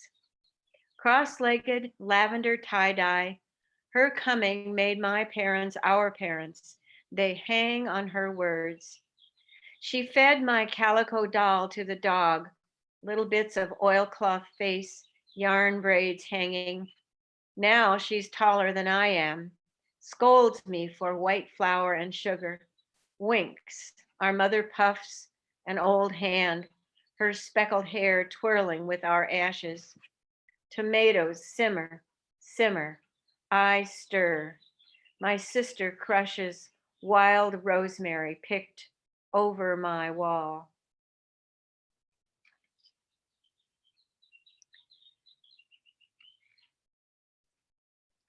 And then old ladies. I must lock my closet door against the cat. She's soiled my lambskin slippers, licked them, old litters, dead babies, the little blind one caught in the freezer door, the still one under the bed, nursing it all night. She mothers gone babies, forgets her own fur. In the mornings, her voice cracks, little lumps grow under her neck skin. She's old, the vet says. All these things, it's all right. The brush is my hand. She licks it. A full bag of dead fur. I still brush. We sleep and she vibrates my feet, but by 4, she wanders. She knows old ladies may not hold their water, may mistake lamb boots for children. Her blue, blue eyes model age, the vet says, but mine were always speckled. This is nothing new.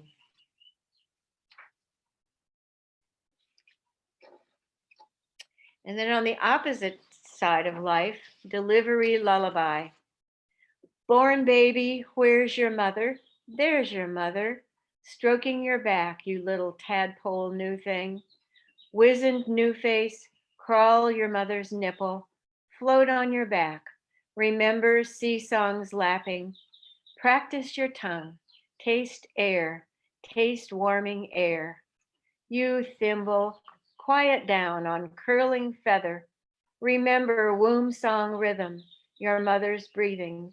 Listen to water earth chantings, swathed and cuddled. Early one, breathe. There's time and time for sleeping. Open your eyes. We will not hurt you here.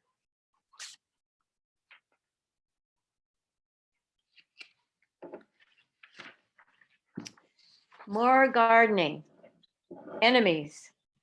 I know the names of the aphids, mouths empty of sun, in clusters sucking life from the double delights and Mr. Lincoln's. Pale thrips favor the pastel blossoms, pucker and discolor the gentle teas and climbers. Under muleskin gloves, the gardener's thumbs are hard, stained brown from pinching bugs for what they do. Patient destroyers, blank faces, they wear us down. But I know their names and I keep good records. I wash them down to dirt.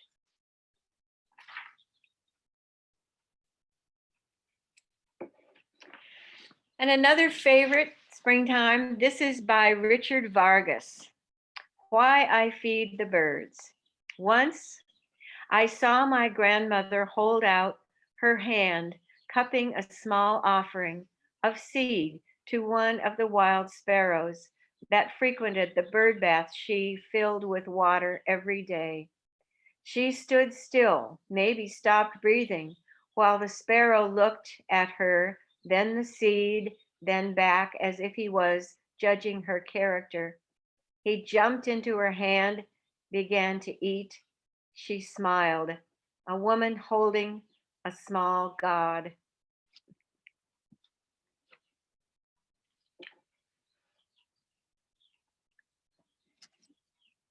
This is another of mine.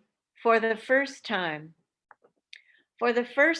since John died, I see his dead color, brown, black, purple lividity in the new growing rose leaves.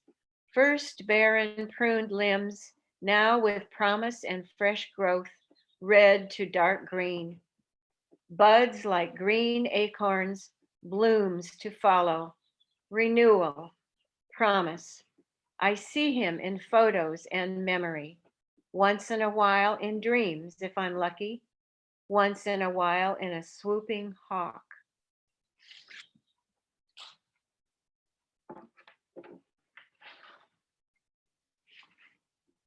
This next one is mine, but I need to acknowledge that it's partially a found poem, which means that little bits and pieces of it I got elsewhere. Name each flower. The Dr. Seuss one, Osteospermum, purple with spooned petals, round edges on its arms, like tiny gumdrops or new Dippin' Dots, plum or Concord grape. They survive a period of drought in sleep mode, but may abort their flower buds, coming back into flower with great difficulty. They tolerate poor soil, but do not set seed easily. Yet, in a warm and sunny position, they may have a second flush of flowers.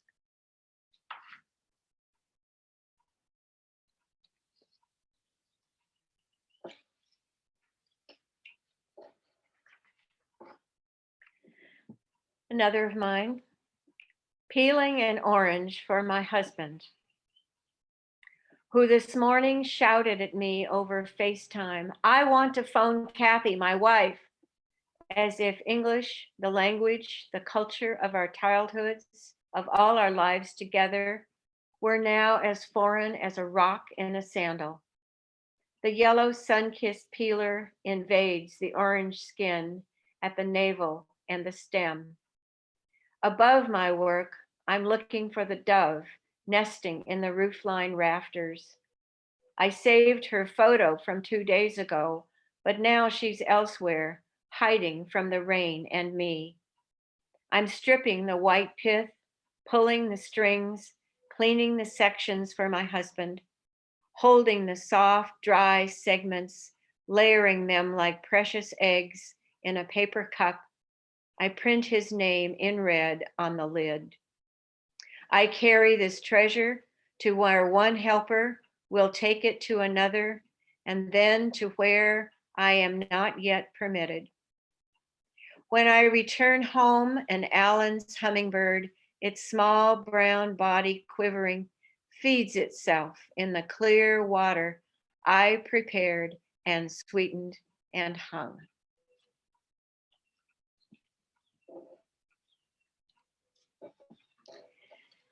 Album.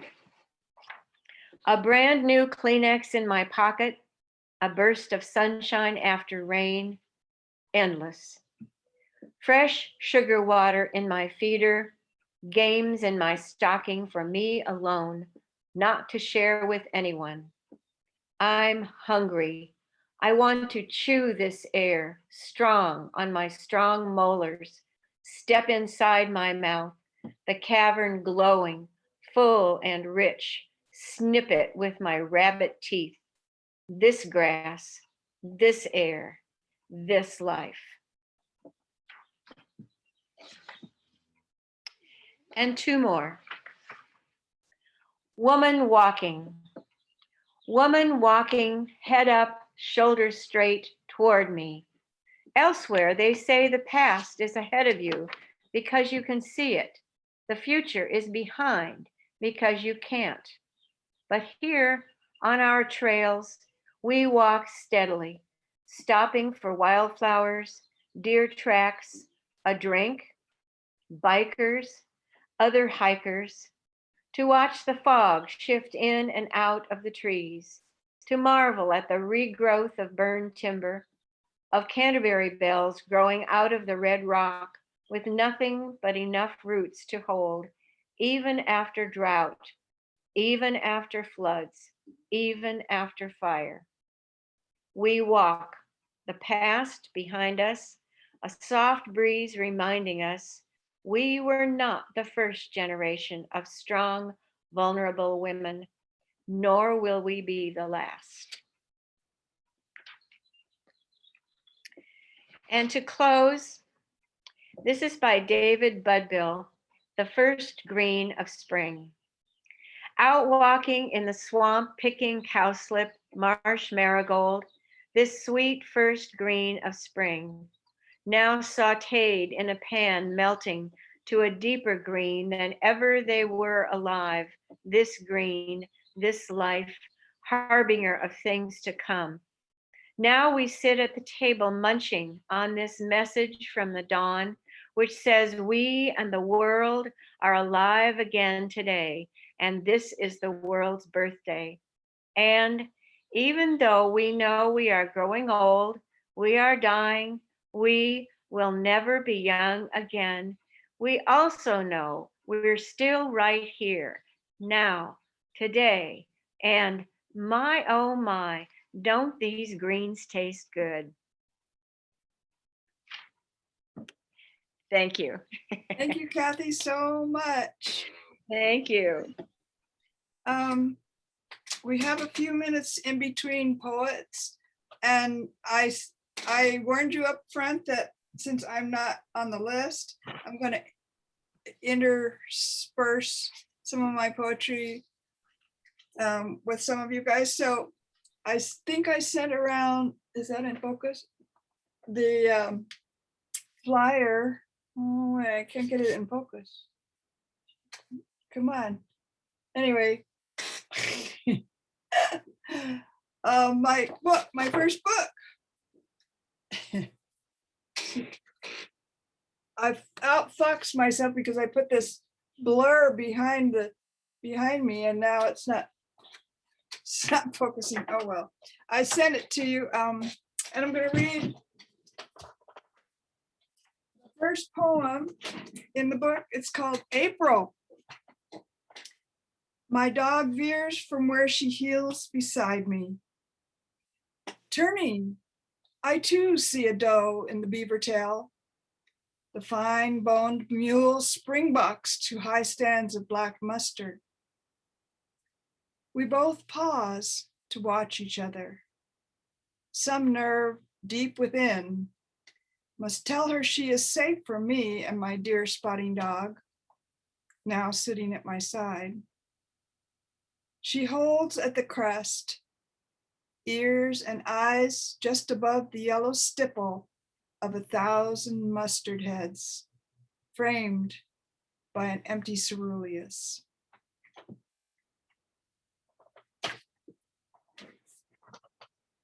Theresa May Chuck. Theresa, is that Theresa or Teresa? You have to unmute yourself and tell me. Teresa? It's Theresa. Theresa. Okay. Theresa May Chuck, Poet Laureate, Editor-in-Chief Emerita of Altadena, California, 2018 to 2020. Theresa May Chuck is the author of 3 collections of poetry, Red Thread from Finian Press, 2012, Keeper of the Winds, Foothills, Publishing, 2014, and Invisible Light, Many Voices Press, 2018. She was born in Saigon, Vietnam, and immigrated to the US under political asylum with her mother and brother shortly after the Vietnam War, while her father remained in a Viet Cong re-education prison camp for 9 years. Since the age of 2, Theresa grew up in the Tongva village of Hahamongna. Am I saying that right, Theresa? Yes. Hahamongna, Pasadena, California, where she still lives and loves.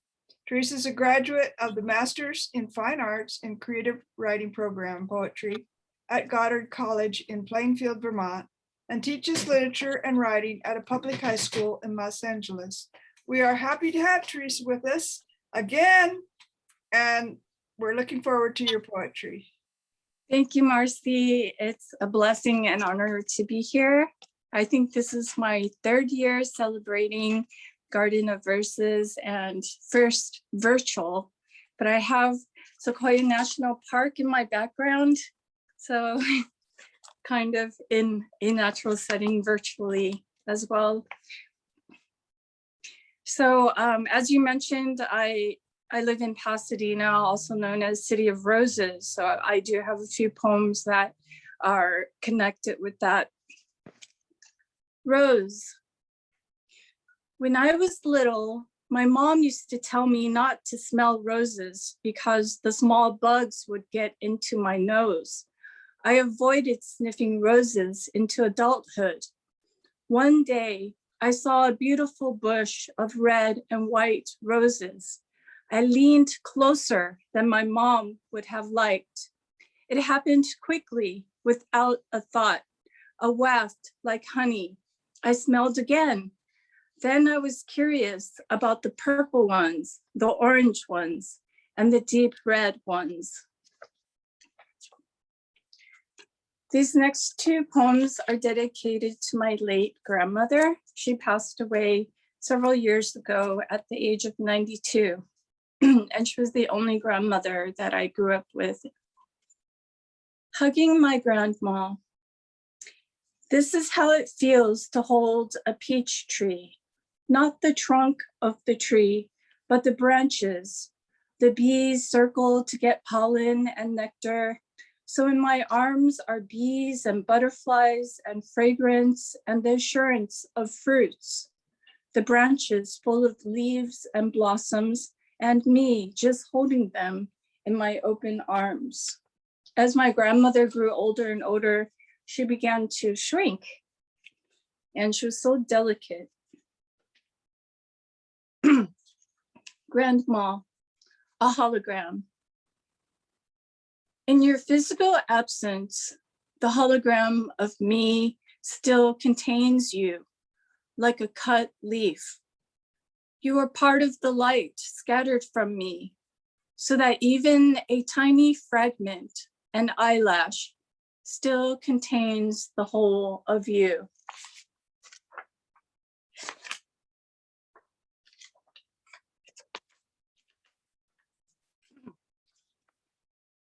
Cashews, edible moon, 2 crescents stuck together.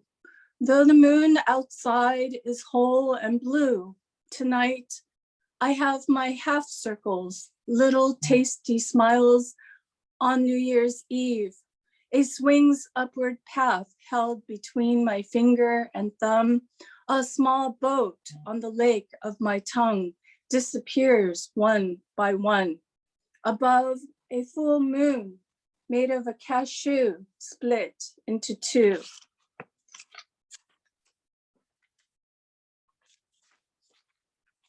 Intimacy. The sky is the color of hydrangea, blanched clouds and shades of purple blue, a touch of pink flushed petals here and there. Hydrangea in morning sun and afternoon shade, where thoughts like winged insects alight on the cluster of 43 blossoms, blossoms that color according to the aluminum or lack of the metal in the soil.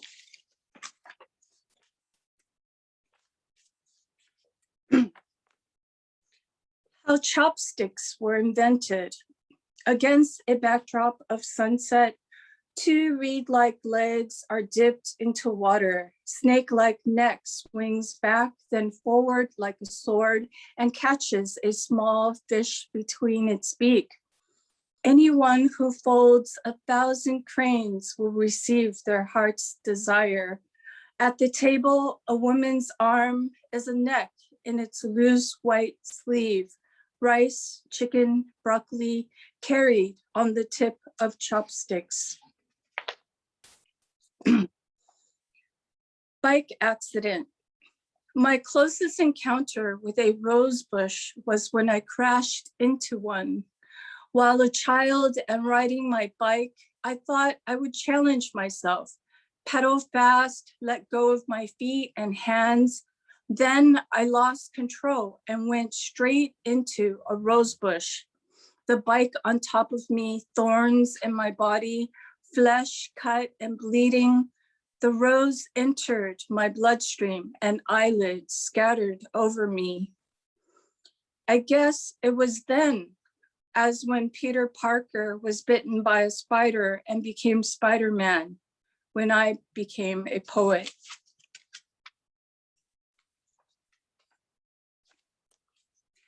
Photosynthesis.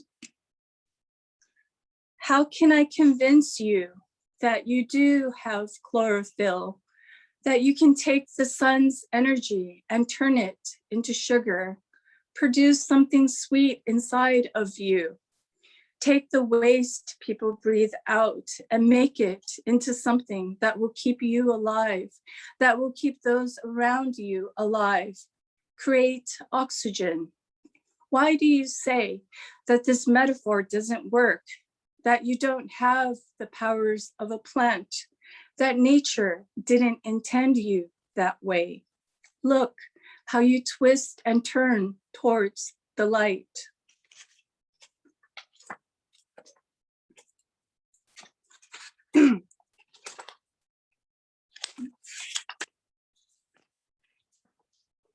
Rainforest.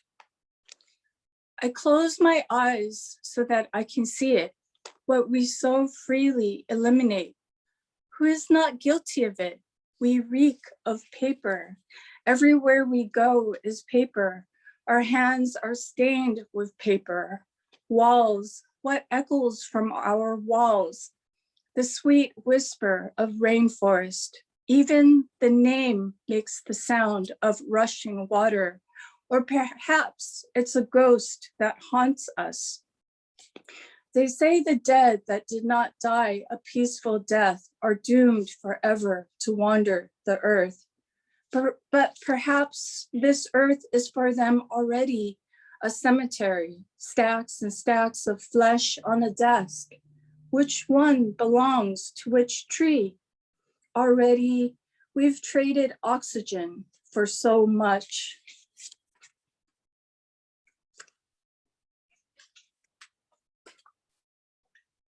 I don't know how much time I have left. Okay. Mother. When I hug my mother, she feels so fragile, as if she would fall apart like petals in my arms. but I know she is much stronger than I am. Silk that keeps me cool in the summer and warm in the winter. The soft and gentle thread of warms, tougher than metal.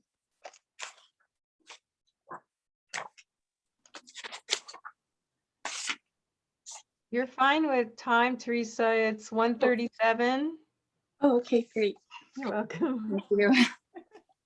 I was just gonna say that. Thanks, Cindy. Thank you, Cindy.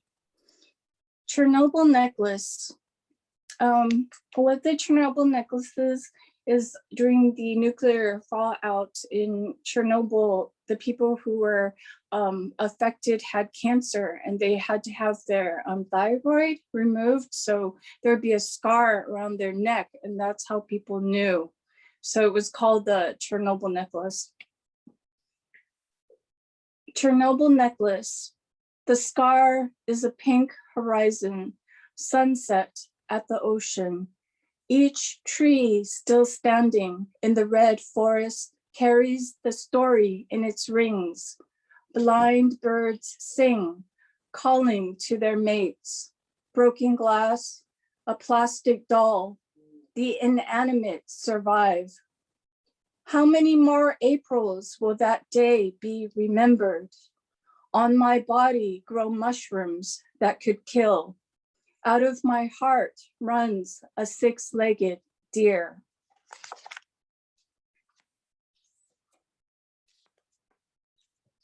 This next poem is about Fukushima.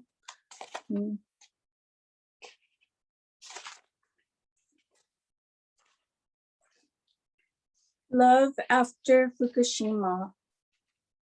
I want the courage of the elderly who volunteered in the cleanup at the Daiichi plant, to be filled with a desire to live and know that death is a reality of isotopes rearranging in the body. 2 years later, cesium-137, cesium-134 are still leaking into the Pacific. Bluefin tuna, a neon green. I think I am growing two hearts. They beat one after the other in a constant drumming with no silence in between.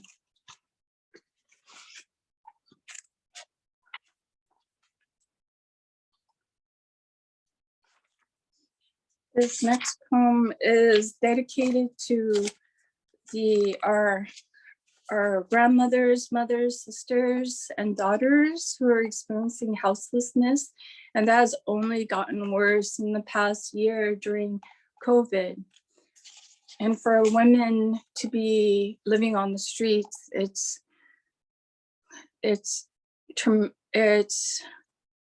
hundreds of times more challenging than a man because of the threats that they experience daily. And this poem is called Spring Poem. And this is spring. Spring Poem. The flowers are blooming, and so are the bruises on her face, purple and pink like showy penstemon, and there is nowhere she could go. The bruises on her arm, the deep violets of prickly pear fruits, tender to the touch. The flowers are blooming around her tent on the hillside, overlooking the freeway. Sunflowers, each branch carrying light. The robins, mockingbirds, and blue jays are singing as his fist punches her. The flowers are blooming, fuchsia red, fairy duster red on her skin, and there is nowhere she could go. I think I'll just read two more. Is there time for? That's just fine. Thank you, Theresa. Oh, you're welcome. Let me just find them. And this is great because usually these aren't the the nature poems aren't the ones from my collection that I usually read, so I really enjoy having this set. This is called Resourcefulness, Santa Catalina Island in Solomon Islands archipelago. The fisherman finds a strong spider web, wraps the silk around a stick. He paddles out in a wooden boat to catch needlefish, the fish that can't be caught with a hook because its mouth is too narrow. For centuries, this is how it is done. In the waters, he takes out a small black kite, slips the wound web off the stick, and ties the kite string around it. The wind carries the kite up into the sky. The glob of web bobs like an insect across the water. The fisherman holds the kite string in his mouth. When the kite drops, the fish is ensnared. Its sharp teeth and rough scales are trapped in the web, and the fisherman slowly pulls the string towards himself. The needlefish moves its hips and swims in clear water. The fisherman lifts the fish up, flickering for a moment in the sunlight. He holds it gently in his hand, placing the narrow mouth of the fish in his mouth sideways, and slides off the web. He places the fish next to the pile of fish on the boat's floor. This last poem is called L'Art d'Aimer, and it means the art of loving from the perspective of Baltimore Orioles. First are the songs, a composition of whistles and rattles. You always hear an oriole before you see one. Then copulation, black and orange ruffles in leaves. They find a branch high above the ground to weave a bag. Pieces of plastic strips, strings, branches, grass, one by one in the beak mixes with saliva. In the building and in its intent is nest and what is to come afterwards.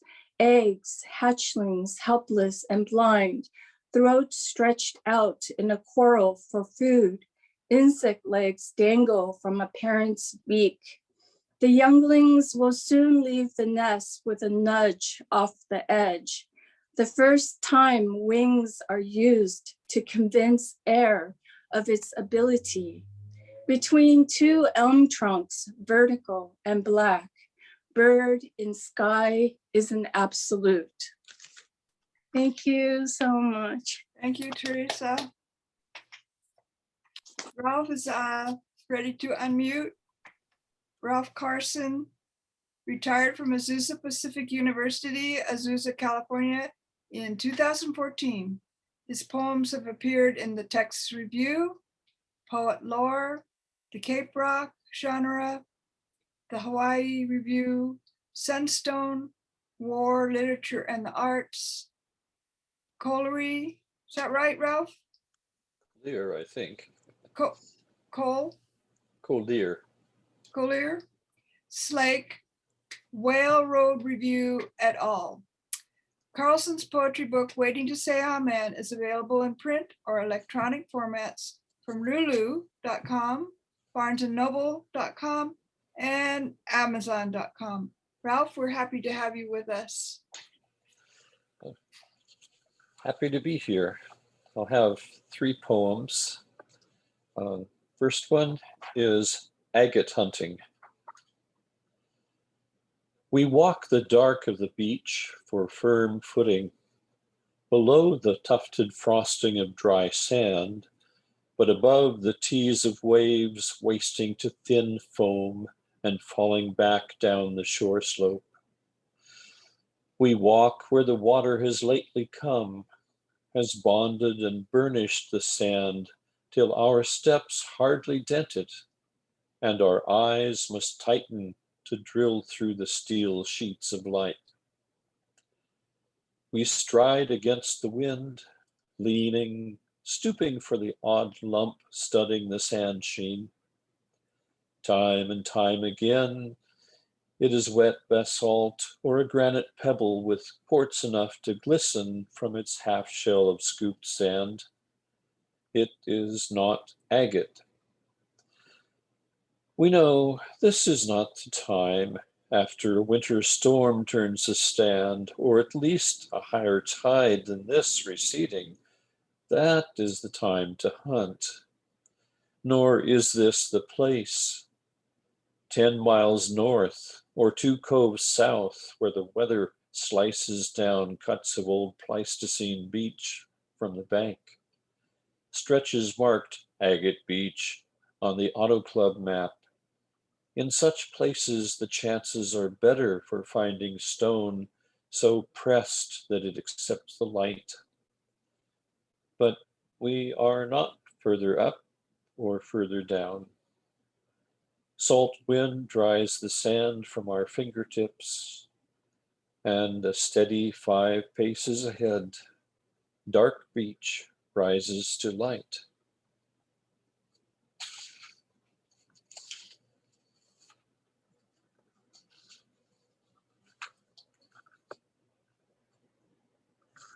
The next poem, Forest Green, reflects an experience when I had occasion on recess from a church retreat in Homesteader area northwest of Anchorage, Alaska. I was, I think, 15 or 16 at the time.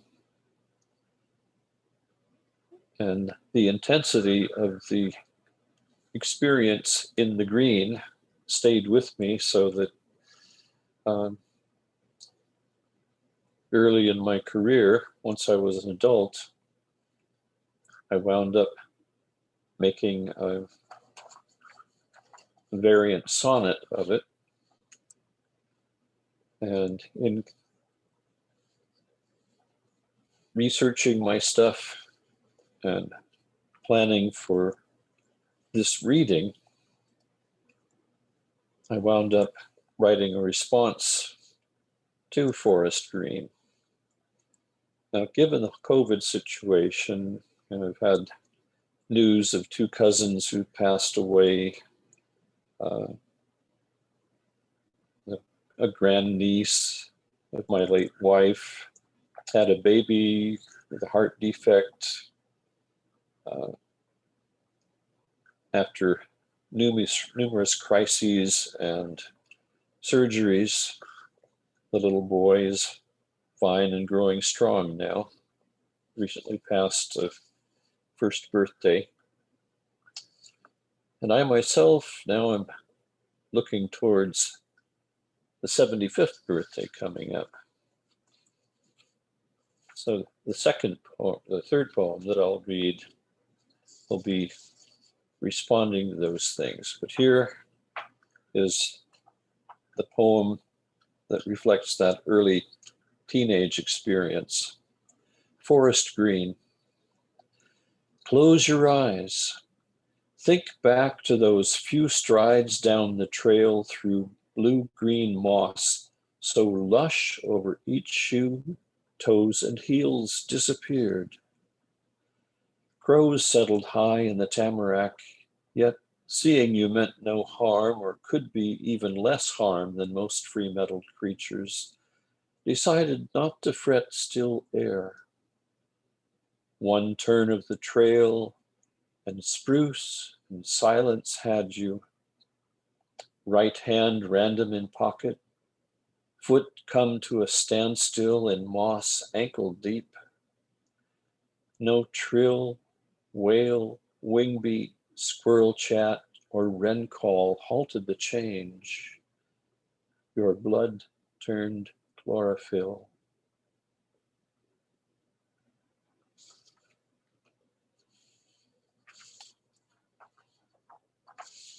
So the third poem, in its construction, is a free form.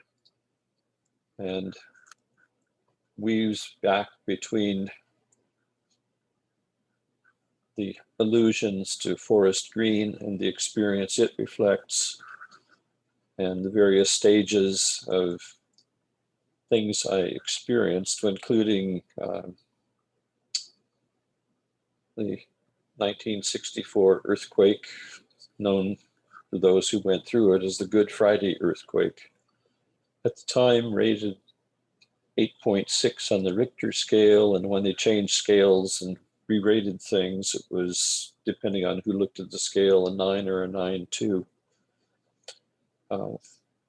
The tsunami from it affected Crescent City, California, wiped out a certain amount of the city, and unfortunately took some lives as well there.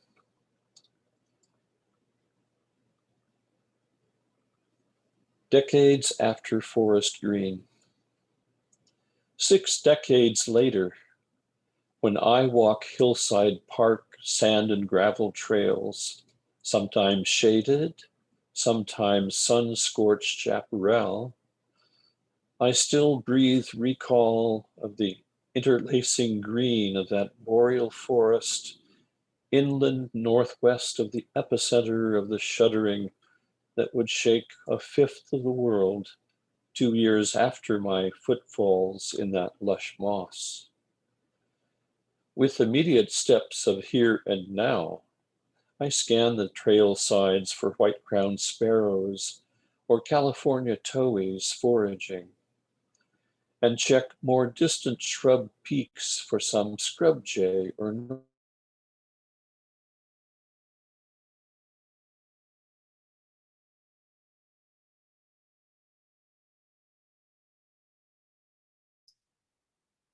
Ralph, we've lost you.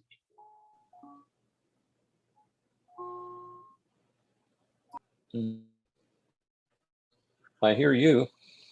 Okay, we hear you now. Okay.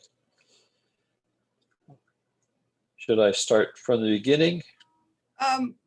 Distant shades, I heard, Okay. of the scrub jay. I'll resume with stanza 2 here. With immediate steps of here and now, I scan the trail sides for white-crowned sparrows or California towhees foraging, and check more distant shrub peaks for some scrub jay or northern mockingbird, serving lookout for its sector of undergrowth. I listen for a melodic call from the down-curved beak of a California thrasher, though it might favor a ratchet rattle from its repertoire instead. Back when that moss enfolded my shoe tops, I was coming of age to wonder what could result from a president sending a few hundred advisors to a small Southeast Asian nation, not imagining I would ever be one of thousands helicoptered over tropical treetops to fire bases planted with 60 and 81 millimeter mortars, 105 millimeter howitzers, quad 50 machine guns, barbed wire, and mines, while others were tasked with trekking the jungle trails below. When I entered that green silence of spruce, fern, and moss, in recess from a North Country church retreat, I could not know how often holy lands would explode in holy wars that could even reach across decades and oceans. Nor could I know if the reverence of matrimonial altar loomed, or what joyous uncertainties of parenthood, incisions of medical histories, questions of chemotherapies and cremation awaited in time trails ahead. I then could rejoice in the green with the metaphor of blood turned chlorophyll, unconcerned with daily double monitoring of blood sugar levels. In COVID heres and nows, I rejoice in the allowance of walk for exercise. I rejoice in the gifts of the red-tailed hawk landing on a pine branch above me, claw clasped tight on the vole it brought for lunch. Of the snowy egret lifting its yellow feet over shoreline rocks at the reservoir, of trail clay sufficient to hold gravel steady as I climb a slope. And after 6 decades now carrying the real-time acquisitions of arthritis and residual limitations of stroke that I would not have imagined as I pondered possible beginnings in youth, when the body raised no questions of physical balance. I now rejoice in shade, in the lives that flourish in seasonal green and endure in drought year brown, in the breeze that cools the glimpse of bobcat or quail crossing the trail ahead, in the perennial desert sunflower patch gleaming up the hill while neighbor stalks go dormant or dead. And I rejoice in the hours nothing but dry stems lean with the wind.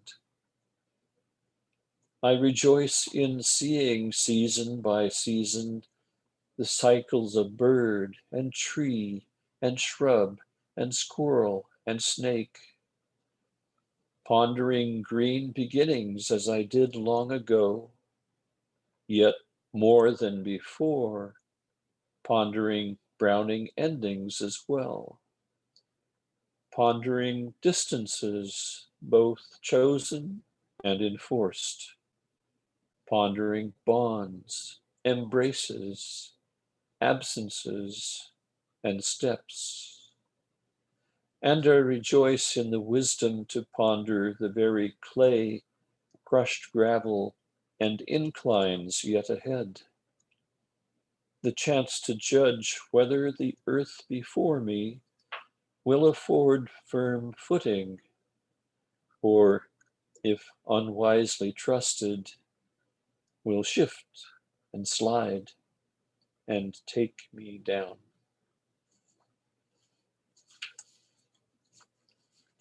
Okay, Marcy, you have time for. Thank you, Ralph. Thank you very questions. much. So I'm gonna, Jerry, if it's all right with you, I'm gonna stick one of my poems in there. Go for it. And in case we don't have time, I'm going to read the title poem, Shinrin Yoku.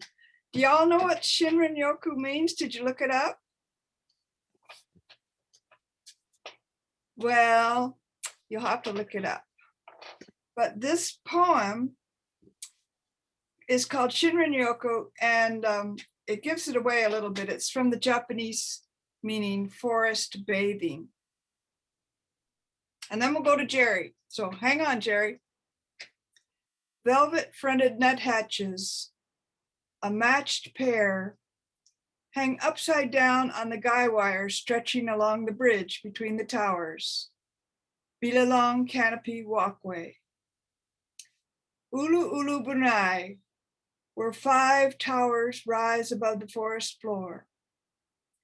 In the breeze, the bridge sways ever so slightly. The nuthatches make whisper songs as they pick the smallest ants I've ever seen off the cables. Then the birds fly east, up the Temburong River, where only a few researchers and scientists are allowed to visit. The sun floats westward, while helmeted hornbills call far off. Those are hornbills, sorry, bills. We untie our picnic bag, pull out deep fried walking catfish, rice, spicy beef, 150 feet above green tree snakes and ferns. From the canopy nearest the first tower, golden mistletoe clumps among the healthy leaves, a commensalism that attracts one of the rarest birds in Brunei, the spectacled flower pecker that feeds on mistletoe berries, seen just 3 times here since first discovered in 2009.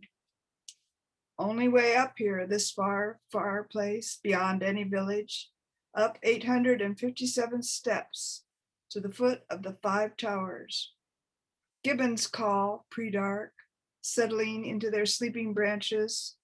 The nuthatches nestle together and wreathed hornbills court, their bonding cries echoing across the Ulu Ulu cloud forest. Thanks. Hey, Jerry, go ahead and unmute yourself while I read your bio. Alrighty. And right in front of me here. Jerry Garcia is a poet, photographer, and filmmaker from Los Angeles, California. His poetry can be read in various journals and anthologies, including Wide Awake, Poets of Los Angeles. Oh, wait, did you send me a new one, Jerry? Yes, I sent you an updated. Oh, yeah. I forgot. Much shorter. Okay. Filmmaker in Los Angeles. He has published 2 books of poetry on Summer Solstice Road and Hitchhiking with the Guilty. His latest book, Trumpets in the Sky, is forthcoming from Moontide Press. Congratulations. Having been a past director of the Valley Contemporary Poets, Jerry is now focusing his efforts on reviving that iconic organization under the name VCP, Valley Contemporary Poets, SoCal Poets. Its new direction is to present poets of Southern California with cyber readings and new options for presenting their work. Currently, the new VCP is offering poetry prompts by practicing poets on Instagram, YouTube, and their website, www.vcpsocal.org. All right, Jerry, let's have some of your poetry. Thank you so much. I'm going to be reading some old poems and a couple of poems from the new book. But first, I want to read a couple of tried and true poets. I want to read from the late Lawrence Ferlinghetti's first book, Pictures of the Gone World, and his poem called, well, in the book it's called 25, but it goes, "The world is a beautiful place to be born into, if you don't mind happiness not always being so very much fun. If you don't mind a touch of hell now and then, just when everything is fine, because even in heaven, they don't sing all the time. The world is a beautiful place to be born into, if you don't mind some people dying all the time.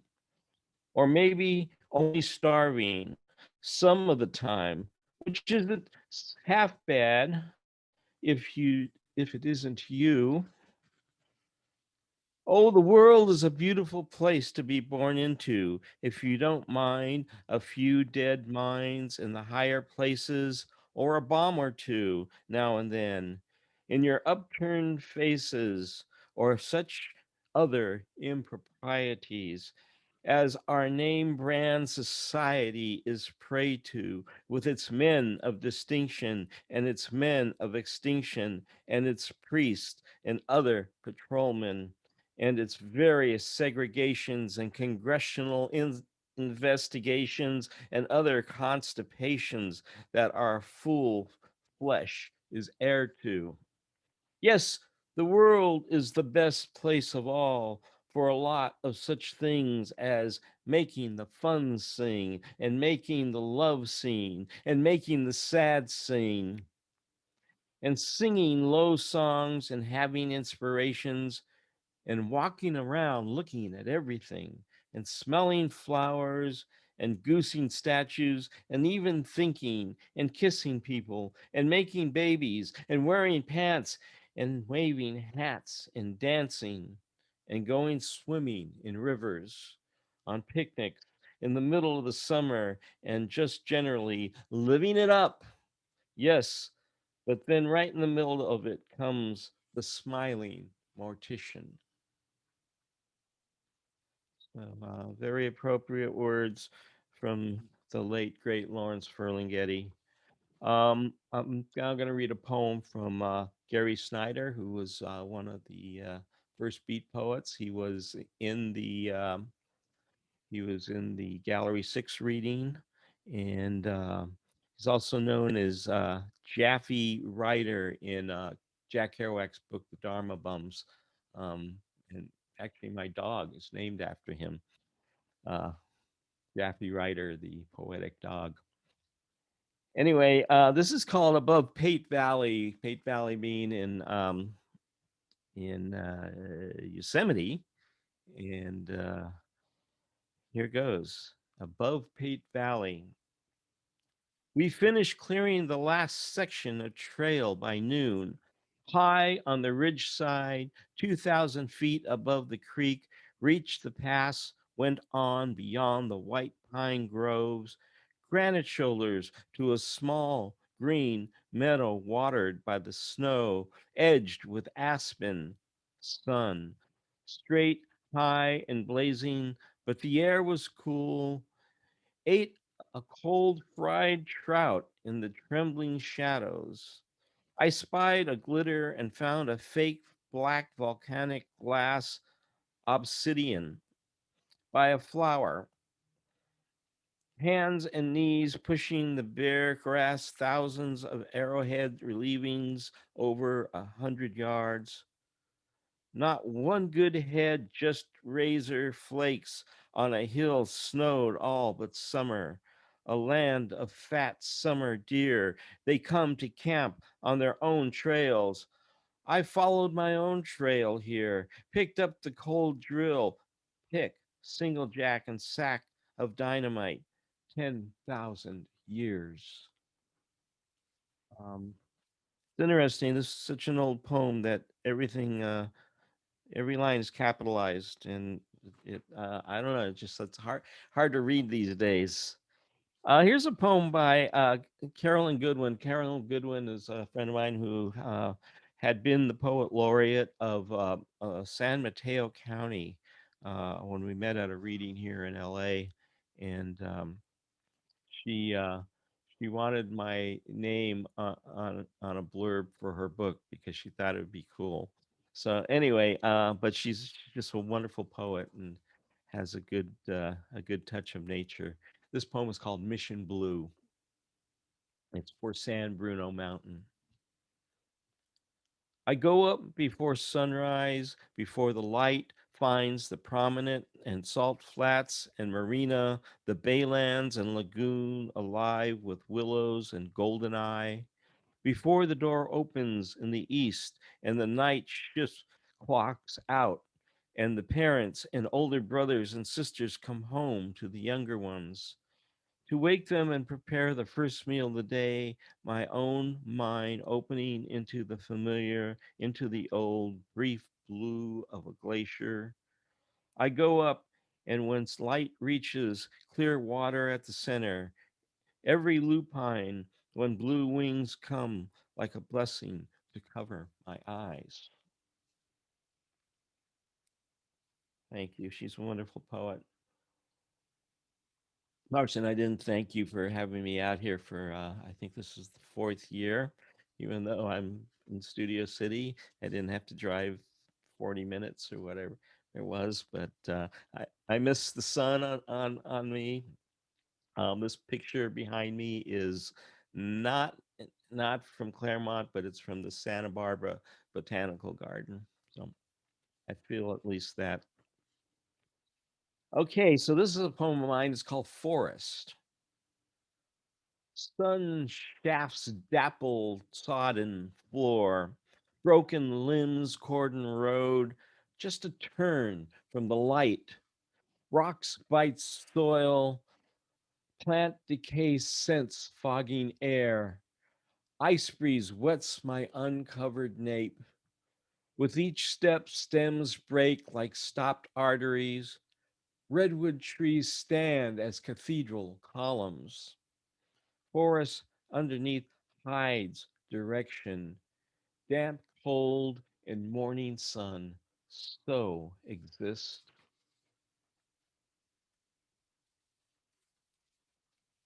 This is a really old poem. It's called North Star. On rocky hillside, I trudge towards a vantage, trip over other travelers, cans, wrappers, and butts. Such unconvincing guides. Tangled vines make faces in setting sun shadows. Disapproving branches bow and shudder, remaining light.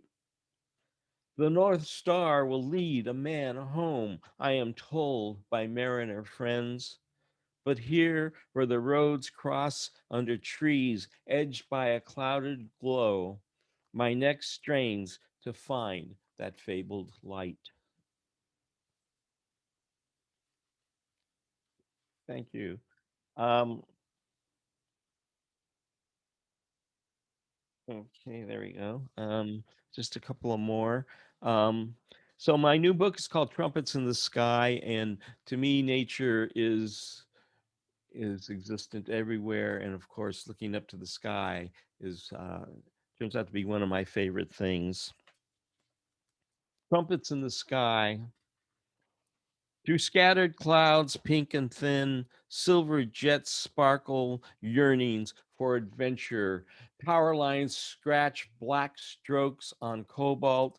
The full glide of a Cooper's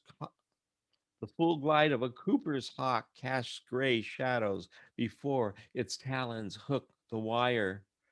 A bluff side turns orange with twilight, lovers' hands silhouette in promise as the last remaining sun rays mute. Distant aircraft reflect the blaze of further western time zones. Late for home, sparrows bullet toward shelter. Incandescent fragments open across the valley. Neon signs glow on street travelers riding roasters. Outlines of passion grow opaque against the evening sky. Diamond stars dress the blue curtain that introduces the obvious moon. And these last two poems are from the new book also. One is called While Walking the Dog Last Night. One more minute, Jerry. Oh, okay. Let's do it. You know what? I'm going to skip that one because I want to end on this one that's about riding into nature. It's called Floating. Hollow out the trunk of a redwood tree and launch upon broken glass. Skim the green blue waves and cup the salty foam. Watch it dissipate like the shore you leave behind. Lay back in the rough-hewn hull, hands blocking the midday sun. Brackish spray cools the burn of forehead and cheeks. A grasp of freedom on the open sea. Night arrives with its celestial array. We continue drifting in this boat, whittled from a life of misread instructions, lost among the white caps with badly printed maps of unremarkable stars. Thank you. Thank you so much, Jerry. That was great. Chris Davidson is up next, and I see Chris's tousled hair there. Chris Davidson is a writer and teacher who lives in Long Beach, California. His poetry and writing have appeared in Zocalo, Public Square, Ziziva. Got that confused with that town out in the East Desert. Ziziva, Jacket 2, The Air, and the anthologies Monster Verse, Poems Human and Inhuman, Orange County, A Literary Field Guide, and Why to These Rocks, 50 Years of Poems from the Community of Writers. Whew. His most recent chapbook, Easy Meal, was published by California Press in summer 2020. Chris Davidson, we're glad to have you with us, and let's hear some poems. Thank you, Marcy. And I just want to thank Jerry. Like, I really love listening to those poems, and I was really glad to hear the Ferlinghetti poem, which I've just recently, I've known as work here and there for years, but just recently heard some of his recordings, and you did justice. They're great aloud. They're so good aloud. So thank you. Like many people, I'm going to read a poem by someone else, in this case, Emily Dickinson, and then I'm going to share my screen, if that's cool, and show you the poems, because sometimes it's hard to hear them and one time cold. So I'm going to do that too, if that's not objectionable to anybody. But this is a, I mean, I don't know, I know they just came in this chronological order, they're numbered, but this is number 386 of in Dickinson's poems, as they're numbered through their fascicles, which is how they were all ordered when she ordered them at her death, or had them ordered. Answer July, where is the bee? Where is the blush? Where is the hay? Ah, said July, where is the seed? Where is the bud? Where is the May? Answer thee, me. Nay, said the May, show me the snow, show me the bells, show me the jay. Quibbled the jay, where be the Mays? Where be the hays? Where be the burr? Here, said the year. And since the request here is poems dealing with addressing nature, I've just tried to select all the a number of poems of mine that do that. So I'm going to share my screen with you so you can see them as you hear them, and hopefully that's helpful to you. This is one of the things that doing a Zoom reading allows you to do that you're not allowed, you can't really do in person, which is nice. So I'm just going to read them aloud, but you can look at them too and kind of see where things are going, if that's useful to you. So, and all of these are poems that address in some way or are set in the natural world or encounters with the natural world. Good job, Path. The tide rose and rose, trash on the currents swayed. I always see cars and schools chase down narrow channels, moving like trash in circles. I saw no fish in the water today. Wind applied its pressure, concealing by texture the small wigglers. When it's calm and clear, they flash a silver premise taken up by turn by pelican. Good job, wind. Good job, tide, smoothing sand so patiently. We understand by your work the parable of the footprints. Cars, my feelings for you are mixed.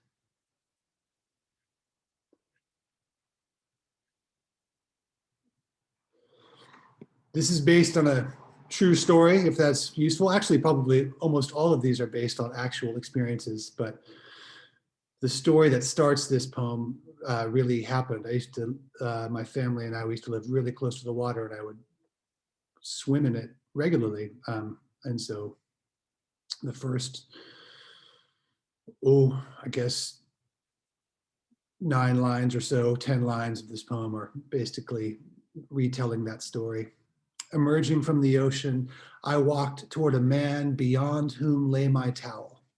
Staked in the sand were 2 devices meant to hold fishing poles, and one was empty. The man stared at the water and moved with its shifting edge like a shorebird. The cuffs of his khaki pants were drenched. Something big had pulled the rig into the surf, the man explained to me, and he asked if I'd mind returning there to look for it. Thank you, he said. This is a first for me, so in I went and through my goggles scanned the murk. Nothing. Not even the shallow floor. In the kingdom of the sea, fish make their way by scent and instinct. And it may be that one with a fatal prize fixed in its mouth is like a man stumbling through the desert, dragging a gallows from his neck. Finding at last his lost town, he speaks to those he meets there. How could I know? How could anyone? I saw the promise of an easy meal.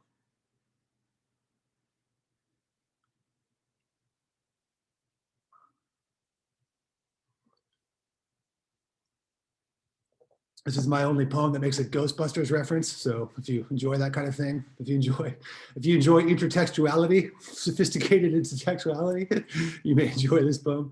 It's called Twisted Tree. Twisted tree between the empty diamond and empty tot lot, 2 homeless men right adjacent, yappy dog between them. Another homeless man to my left standing in the mostly empty parking lot regarding the other two, or maybe the tree, as I do, as I've done before. Its thick trunk a frozen tornado, barber pole carved of stone bleached by the sun. Its crown is green and frazzled as if light in a plasma orb, distaff of disorganized wool, head of disorganized curls. It's the golden hour. I pull my phone from my back pocket, Fiona Apple in my ears, snap the tree up into memory like Peter Venkman trapping a ghost. That image in there is like an image in my own heart, the phone my heart, the tree a ghost.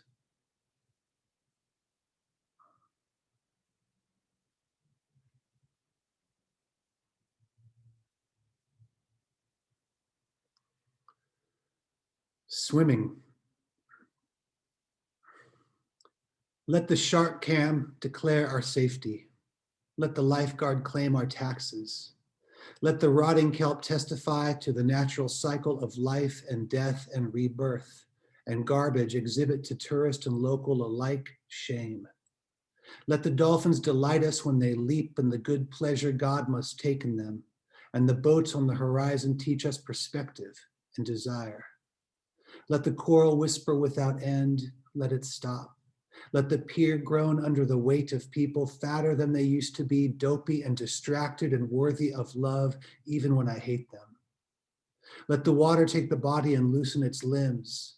Let us be directed where we should go. Let us go. Let us all be taken up by other bodies, our only hope, and let me be free to risk within that which grows old and has no concern, it seems, for me or for itself. The shark is moved by an appetite that, like a sail, pulls instead of pushes.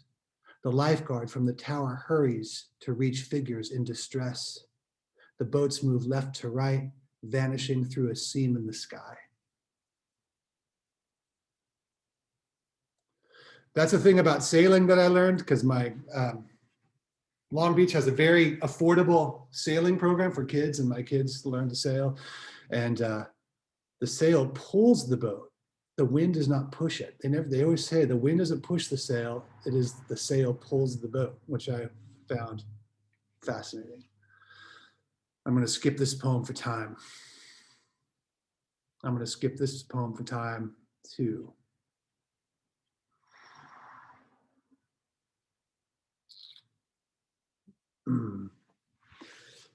Water's been introduced to the stock exchange as a commodity to be traded. It's a long title, but I've been isolated, my lips dry. I grab a little balm from the drawer where I keep it. This must be old technology, these drawers. In this one, you'll find a supply of contact lenses. In that one, clippers and combs. Organization is a strategy and a method, also a sign, I suppose. A box and a facade tells anyone on the planet, look in here for chapstick, in the kitchen for knives, napkins and Ziploc bags, pockets within drawers. A bowl is an old technology too. It holds berries and nuts, liquid and coins. I'm not insulting your intelligence, friend, not meaning to try you. I'm going slow so I can see. I'm saying aloud what I hope means I'm not crazy. Boxes in a facade, a bowl in the hand, these things say possession. Is it the fact of the container or the fact that something was put into it by someone, doesn't matter who, with will and agency conferred by doesn't matter who, that makes possession the suggestion so strong it becomes assertion, itself so strong it becomes fact? Can it be that nobody owns anything, really? Nothing that's in drawers, bowls and pockets, trunks, closets, backpacks, lockers and purses, wallets, water bottles, wine bottles, warehouses and fenced fields, creeks, rivers, bays, channels, deep trenches, the space between horizon and thermosphere, all that is bracketed by sight.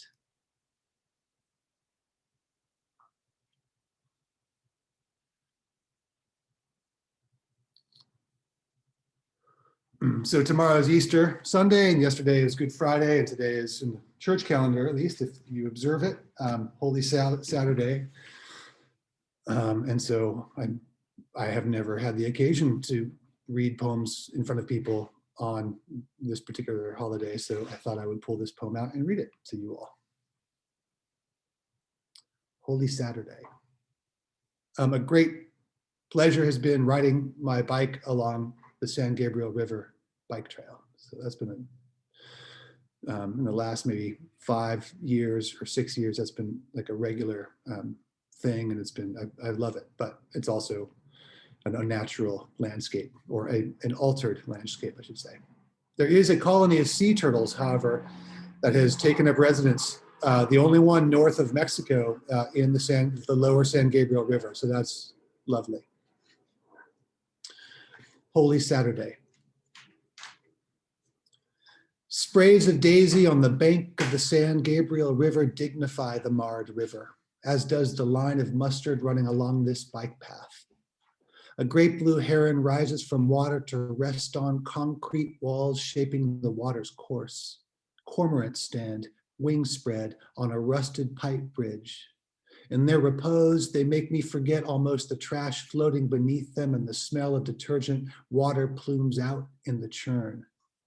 People pedaling by appear as incidental to all of it, except they sustain and increase the blasted out backdrop before which flowers and creatures appear and reappear somehow in relief. And I'm going to read one last poem, Marcy, if that's okay. I'm skipping a couple. And this is a poem based on another poem that a friend of mine wrote, and I took his last line and made a new poem out of it. So here we go. Rewriting the ending. So you don't need to know this person's poem. It's like its own poem. So rewriting the ending of the poem, The Rock Ptarmigan, by my friend Aaron Bells. The rock ptarmigan doesn't even need a house. In this, the bird shares status with the Son of Man, who has no place to lay his head. He told those who heard, the birds of the air sow not, nor reap not, nor gather into barns, yet your Father in heaven gives them food. He was saying this in Palestine. The ptarmigan's landscape is more austere than the land of milk and honey's rolling plains and olive groves and foothills. In the Antarctic, the bird's feathers are extravagance the land does not provide. An egg under the breast is silent and warm. Its inner engine churns. Thank you, Marcy. Thank you, everybody.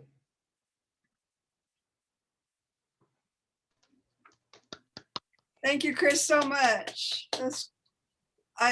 My friend in Japan keeps sending me pictures of his buddies, which are rock ptarmigans. And they're in Japan, and he sends me pictures of them in the winter when they're white, and then when they're starting to go into their brown phase. And it's just so much fun to see them. If Cindy will allow me, of course, read one more poem. So Marcy, will you read a poem and then play your flute for me? Yes, ma'am. You asked, and I will. This one's called Fishing Owens River.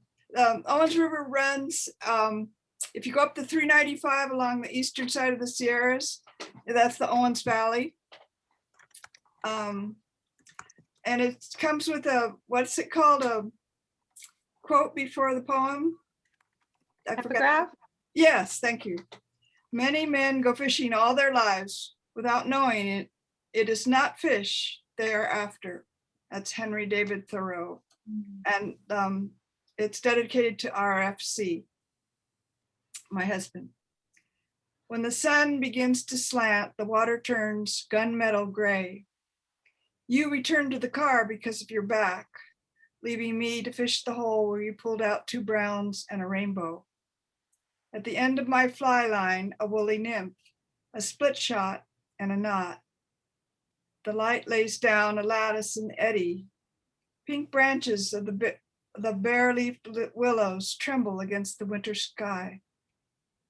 Today you caught all the fish. I was birding, then lost my flies on the bottom and retied my tippet more than once. A marsh wren pops out at the base of the cattails, flutters over the river, picks off a light hatch of midges. A raven faints, then attacks a small hawk. They dive and dodge. Suddenly the fight is over. The fight is over. I move upriver, try new water around the bend. And I wrote that on my 61st birthday. So my husband's been gone now for 10 years and just doesn't seem like the time has gone. So just seems like it was a couple years ago. Cindy Wren, I will read your bio and then I will play a blessing for you. Cindy Wren creates fiber art and writes in San Bernardino, California. Represented poet by Lark Gallery, LA, California. She was poet in residence for the Nutra Institute Gallery and Museum, Los Angeles, California, a pushcart nominee. Her poems have appeared in literary journals, anthologies, art exhibits, and dance performances. Cindy is the author of several books. Today in the Forest with Toti O'Brien, Moonrise Press, Silence Between Drum Beats, Four Feathers Press, Knife Me Split Memories, Choya Needles Press, Letters Under Rock with Bori Thatch. Is that right? Yes. Elisar Press, and others. Her poetry appeared or forthcoming Anti-Heroin Chic, The Poetry Barn, Verse Virtual, Lit Gleam, and others. And her website is www.fiberverse.com. It's good to have you, Cindy, and this is for you. Thank you.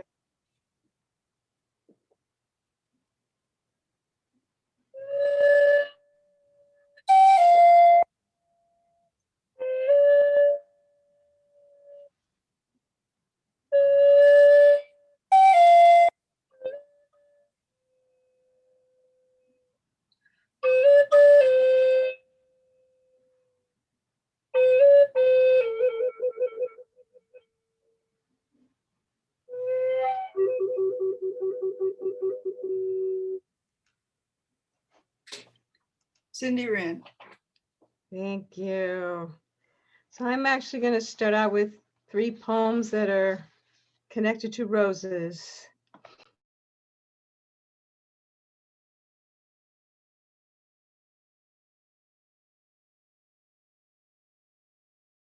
Cindy, you accidentally pushed your. I did accidentally. All right, I'll start over. I didn't get very far. Start over. It was Thank about you. roses. Oh, goodness, 3 poems about roses. List poem of peace. Magic white roses from the universe. They are fierce to protect themselves with thorns. Cleansing ritual with roses, add amethyst and rose petals into a cup and place on an altar. In the Middle Ages, the use of roses was restricted to monasteries. White clothing for peace, red roses for love.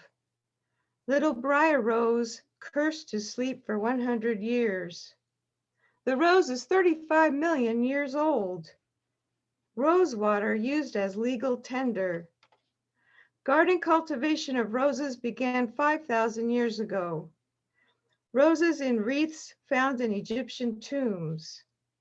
Roses symbolize love and ability to love, but also can represent war. We hope the peace rose will influence men's thoughts for everlasting world peace.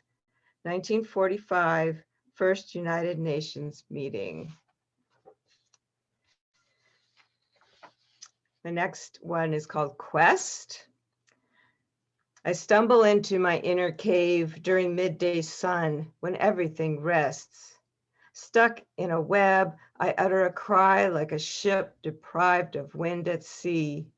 A song intoned with salty dampness consumes my heart without passion. I turn upward and reach. Stalactites ooze cold drips like holy water beyond my grasp. I am betrayed by lies. weep for the romance of lavender. Minerva weaves wisdom of her owl into my core, reframes the old stories. She leaves winter rose behind. I truly see. I just saw what Rick wrote. I thought she was doing a poem for psychics, but that really does work in with my mythic ancient present. So you never know, Rick. Held.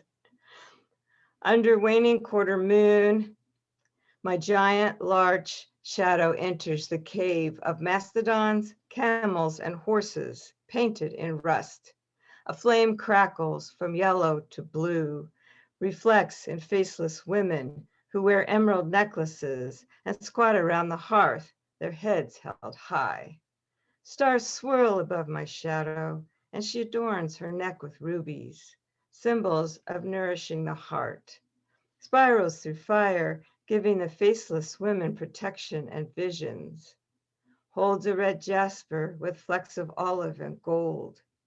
I sit outside the circle. My roots grow into the soil. Branches trace ochre carvings of water rivulets and repeating arches. A glacial river strums outside the cave. My shadow sinks into the depth of earth waters. She ponders how horses ran free. Above, I mirror her memories. The faceless women set a bowl of holy water near the flame. My shadow returns with roses. Each faceless woman breathes a word into her flower, speaks it aloud, and tosses it into the basin. I breathe the word held and clasp the scent over my heart as inherited thorns clear from my womb space. So the idea of being held and from this last year is just the lack of hugs in the world. It just came up as a theme often in my work. I actually did this last ceremony and threw Rose into the water with a circle of women. So I intermix my real experiences and imagined, but you have to figure out what's what. So this next piece is a charita, which is a 6-line form, short form. And there's 2 of them together, a series. Dear Alo, you radiate in red desert sands. I count prongs like spokes, aspen swish above. Wish you were in the Rockies to smear your salve on sparring elks. She walks past the aloe vera and imagines her heart feathers like moth's antennae. Abandoned totems cast long shadows, sundogs flare. Beauty in life and death, your friend. So I'm going to read a couple poems from my new book, Silence Between Drum Beats. My art's on the cover. Four Feathers Press did the ebook, but Written by Veterans did the paperback for me. So I'm happy to have both. Ode to Cactus Spines. The plant you adorn would struggle to survive without your sharp tips, like porcupine quills, as defenders. Once leaves, now spears come with a warning. Don't come near. You provide self-care as shade and less water lost to the trunk.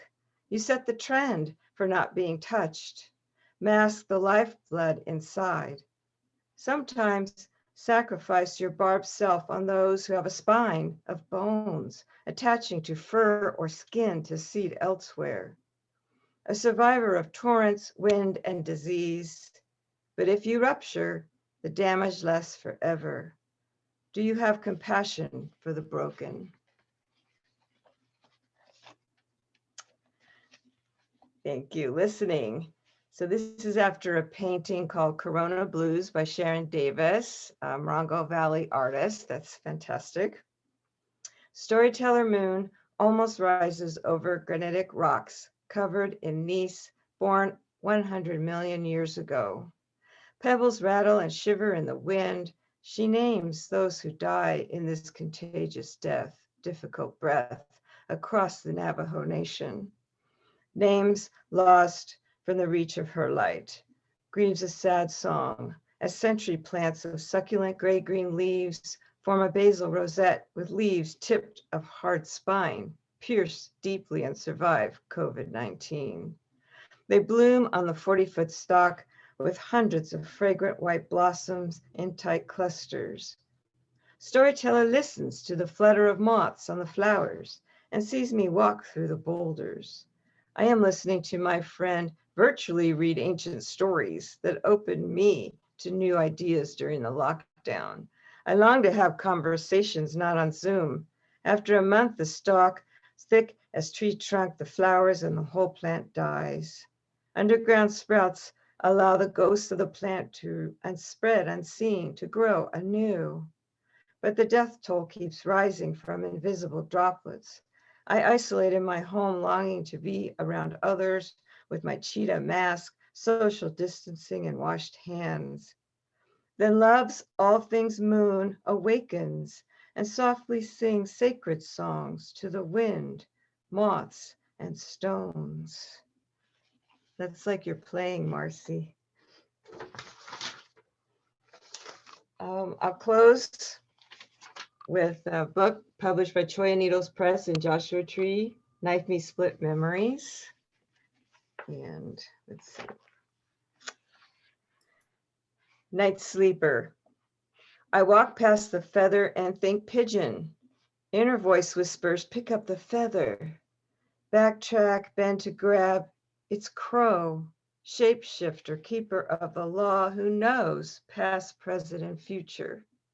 Murder of crows, hop and peck for seeds near tree, near me, but not too close. I lay the feather at the sidewalk's edge, an offering, a symbol of flight. In contrast, deep roots of the mimosa tree cling to dry, crusty soil. Night sleeper with fern-like leaves touches my wild heart. A cave of deep pink flowers reminds me, despite mistakes, there is beauty. Nasturtiums fill my senses, red to yellow trumpet shape, round petals exhale, edible peppery flowers, leaves shimmer as the wind teases. Depth, strength, and passion gestate from my heart center. Thanks to all of you. Thank you so much, Cindy. That's beautiful. Like your fiber art. I noticed that Lucinda McDade is with us, has joined us. She's the director of the garden, California Botanic Garden. And I just want to give a shout out to Maria Jesus, who's been with us the whole entire time, except for one tiny 1 minute potty break. So if you will please undo your video for just a second and give a big clap out to Maria. And let Lucinda know that she's been wonderful for us. And thank you, Lucinda, for hosting us another year. We think this has been about the 8th year that we've had this poetry in the gardens, and it's been a wonderful tradition. We've had over, what do you say, over 60 poets reading today, and it's just been so inspiring. I would like to read one more poem from my book coming out, my first book. I'm really excited about it. You guys have all had your many books, and that it's so thrilling to have readings from all these wonderful poets that are so well published. So this is another poem from my new book. It's called Como Rebi, Ulu Ulu Temburong Forest, Brunei. The green light filters through The green light filters through dipterocop trees. Como Rebi, light through leaves. I open to the light that passes through me, as if I were transparent, as if I were never there. I am a part of the light, part of the rattan tree leaves, part of the babbler's song, of the angle-headed lizard, the giant forest ant, part of the dog-faced fruit bats, part of the black-spotted frogs. como Rebbe, the longing. It could never be like this again. Thank you so much, you guys. And our last poet, not the least, a most wonderful poet, Elizabeth Inachi. We're so glad you're here with us today. And I see you're unmuted and you're ready to sing. Let me just sing your praises once. Elizabeth Inachi is a widely published and anthologized Los Angeles-based poet whose work most recently appeared in the Saranac Review, Verse Wisconsin, Crab Creek Review, and Italian Americana, to name a few. She has read at venues in the US, Slovenia, Istanbul, and Paris. Woohoo! Mrs. Inachi earned her MFA in poetry from Vermont College of Fine Arts and was a finalist for the New Literary Award. Her latest chapbook, The Virgin Turtle Light Show, Spring 1968, has just been released on Latitude 34 Press. Elizabeth, we're so excited to have you again. What is this, the 4th year you've been with us? Yeah. And it was a really easy drive this time. Yeah, no traffic, right? No traffic. But two things. First of all, I have a pinched nerve right now, and so I can't type. Otherwise, all of you would be getting my oohs and ahs in the chat, and I just can't do it. But I've enjoyed every word of the readings, and you're all fabulous. I'm serious. But what was really incredible was I've had this open since 10 o'clock. So to be able to have it all day long, and just even as I was like puttering around, and it was just a delight. I mean, I miss being in the gorgeous botanic garden, but it really gave me an opportunity to see poets that I wouldn't ordinarily. I mean, I'd be still in a car while they were reading, you know. But anyway, I want to thank you all for your work, and everybody who's come that isn't reading is just, thank you so much. It's nice to have an audience. So I'm going to read a few poems. The first one is, you can't read nature poetry without Mary Oliver. So this one is At Blackwater Pond. At Blackwater Pond, the tossed waters have settled after a night of rain. I dip my cupped hands. I drink a long time. It tastes like stone, leaves, fire. It falls cold into my body, waking the bones. I hear them deep inside me, whispering, oh, what is that beautiful thing that just happened? So Mary Oliver. Here's one of mine called simply Printemps, spring. When you turn the corner, you're barraged with lavender blossoms, jacaranda trees showing off for April, limbs waggling under a kind breeze, or maybe the movement and weight of yellow-eyed grackles cackling, blinking Morse code you can't quite decipher. Their cocked heads gimbaling left to right, right to left. Some are fledglings fresh from their cup-shaped shelters of grass and mud and string, and some are the builders, but they are all whistle and squeal and demand. Listen, nowhere you're going is better than this.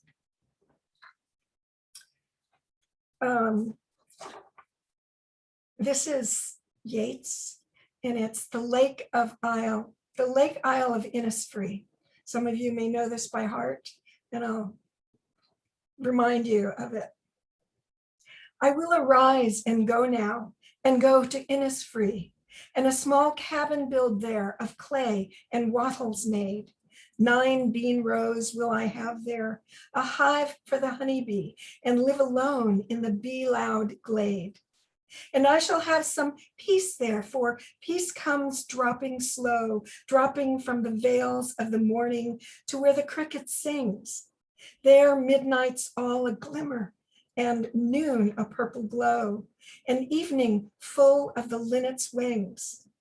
I will arise and go now, for always, night and day, I hear lake water lapping with low sounds by the shore, while I stand on the roadway or on the pavement's gray. I hear it in the deep heart's core.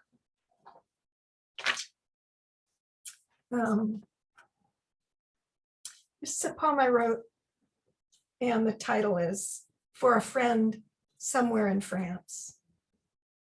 Here it is night, for you already morning. Upon what rock are you writing? Upon what bark?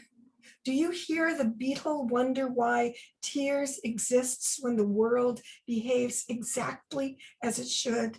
The way a branch, gentling upward, does not burrow through the hillside's slate face, but whispers against it.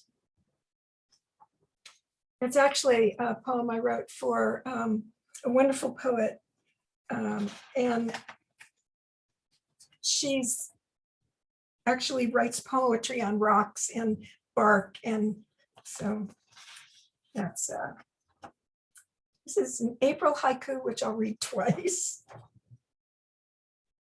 Their nest now empty, tree swifts nestle each other, wind wrestles the branch. Their nest now empty, tree swifts nestle each other, wind rustles the branch. So let's see what our time looks like. Okay. This is a song of 2nd April by Edna St. Vincent Millay. It's not a long one, but it's as all of her, it's very dense. April this year, not otherwise than April of a year ago, is full of whispers, full of sighs, of dazzling mud and dingy snow. Hepaticas that pleased you so are here again, and butterflies. There are rings a-hammering all day, and shingles lie about the doors in orchards near and far away. The gray woodpecker taps and bores. The men are merry at their chores, and children earnest at their play. The larger streams run still and deep, noisy and swift. The small brooks run. Among the mullein stalks the sheep go up the hillside in the sun, pensively. Only you are gone, you that alone I cared to keep. So I'll just read a couple of other short ones. Elizabeth, you have time. It's only 2:54. Okay. We have 6 more minutes. I'm going to read you a poem about the moon. Oh, good. I love the moon. And I think I've passed it genetically down to my grandchildren.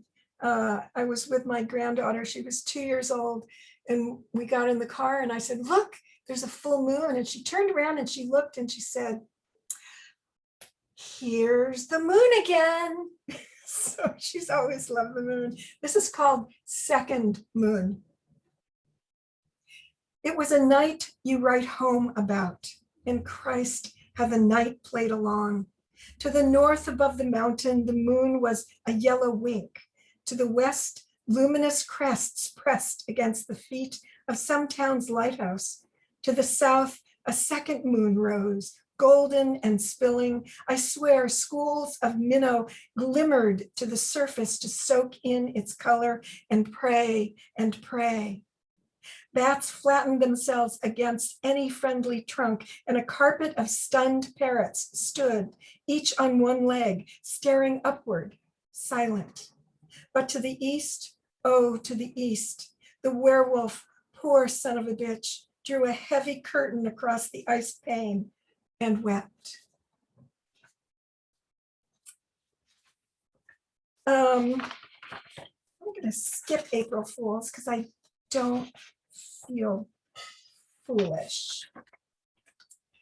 This is actually the moon poem that I intended to read. So so here we go. This is a different moon poem. It's Errant Moon, and then I'll read a short one after that. So 2-poem warning.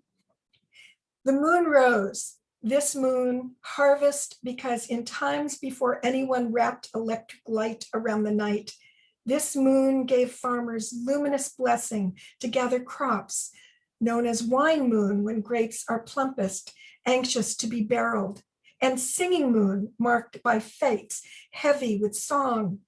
Elk call moon, full corn moon, gypsy moon, last moon before hollows wean.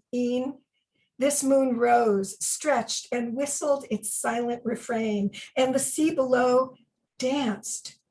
Knowing it's dangerous to sleep with moon on your face, the honey badger, red-eyed tree frog, hedgehog, and gray wolf glanced up, beginning their routines.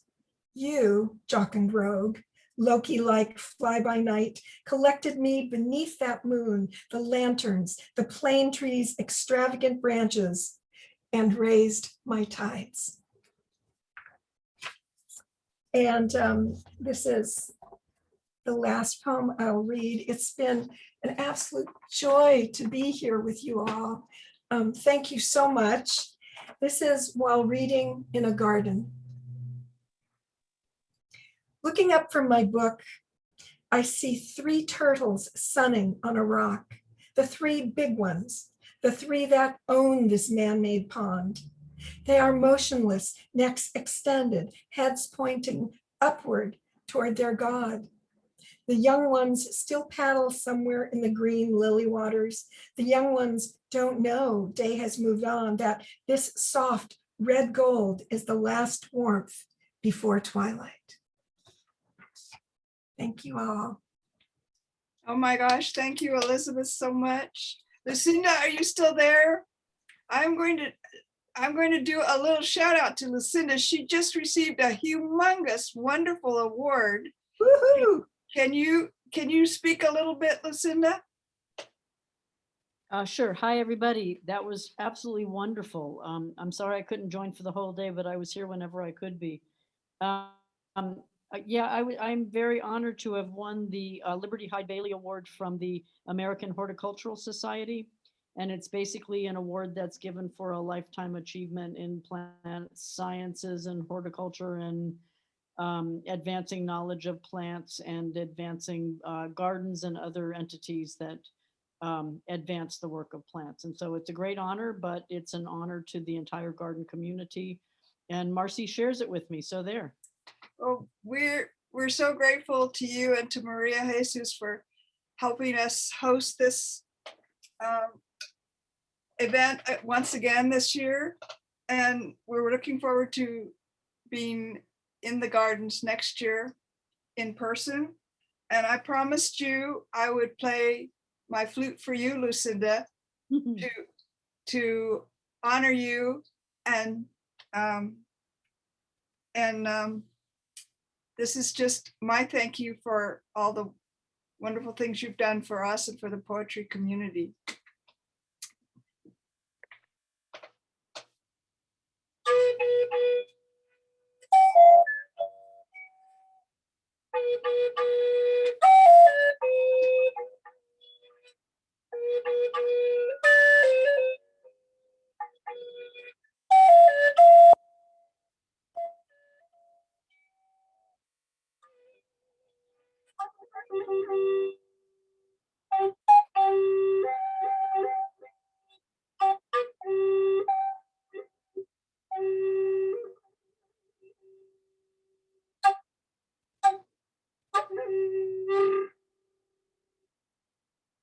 Thank you, Lucinda. Thank you, all my wonderful poets. You all are so amazing. And we'll see you next year. Outside. Outside in the garden. Yes. If you have time to come to the gardens this year, we have a great sculpture show going on all through the garden. And the clay fornia is just an amazing exhibit. And Lucinda and I were collusing together which one we wanted to buy if we won the lottery. I'm going tomorrow. I can't wait. All right. Happy Easter, everybody. Thank you for coming and reading. Thank you. Thanks, everyone.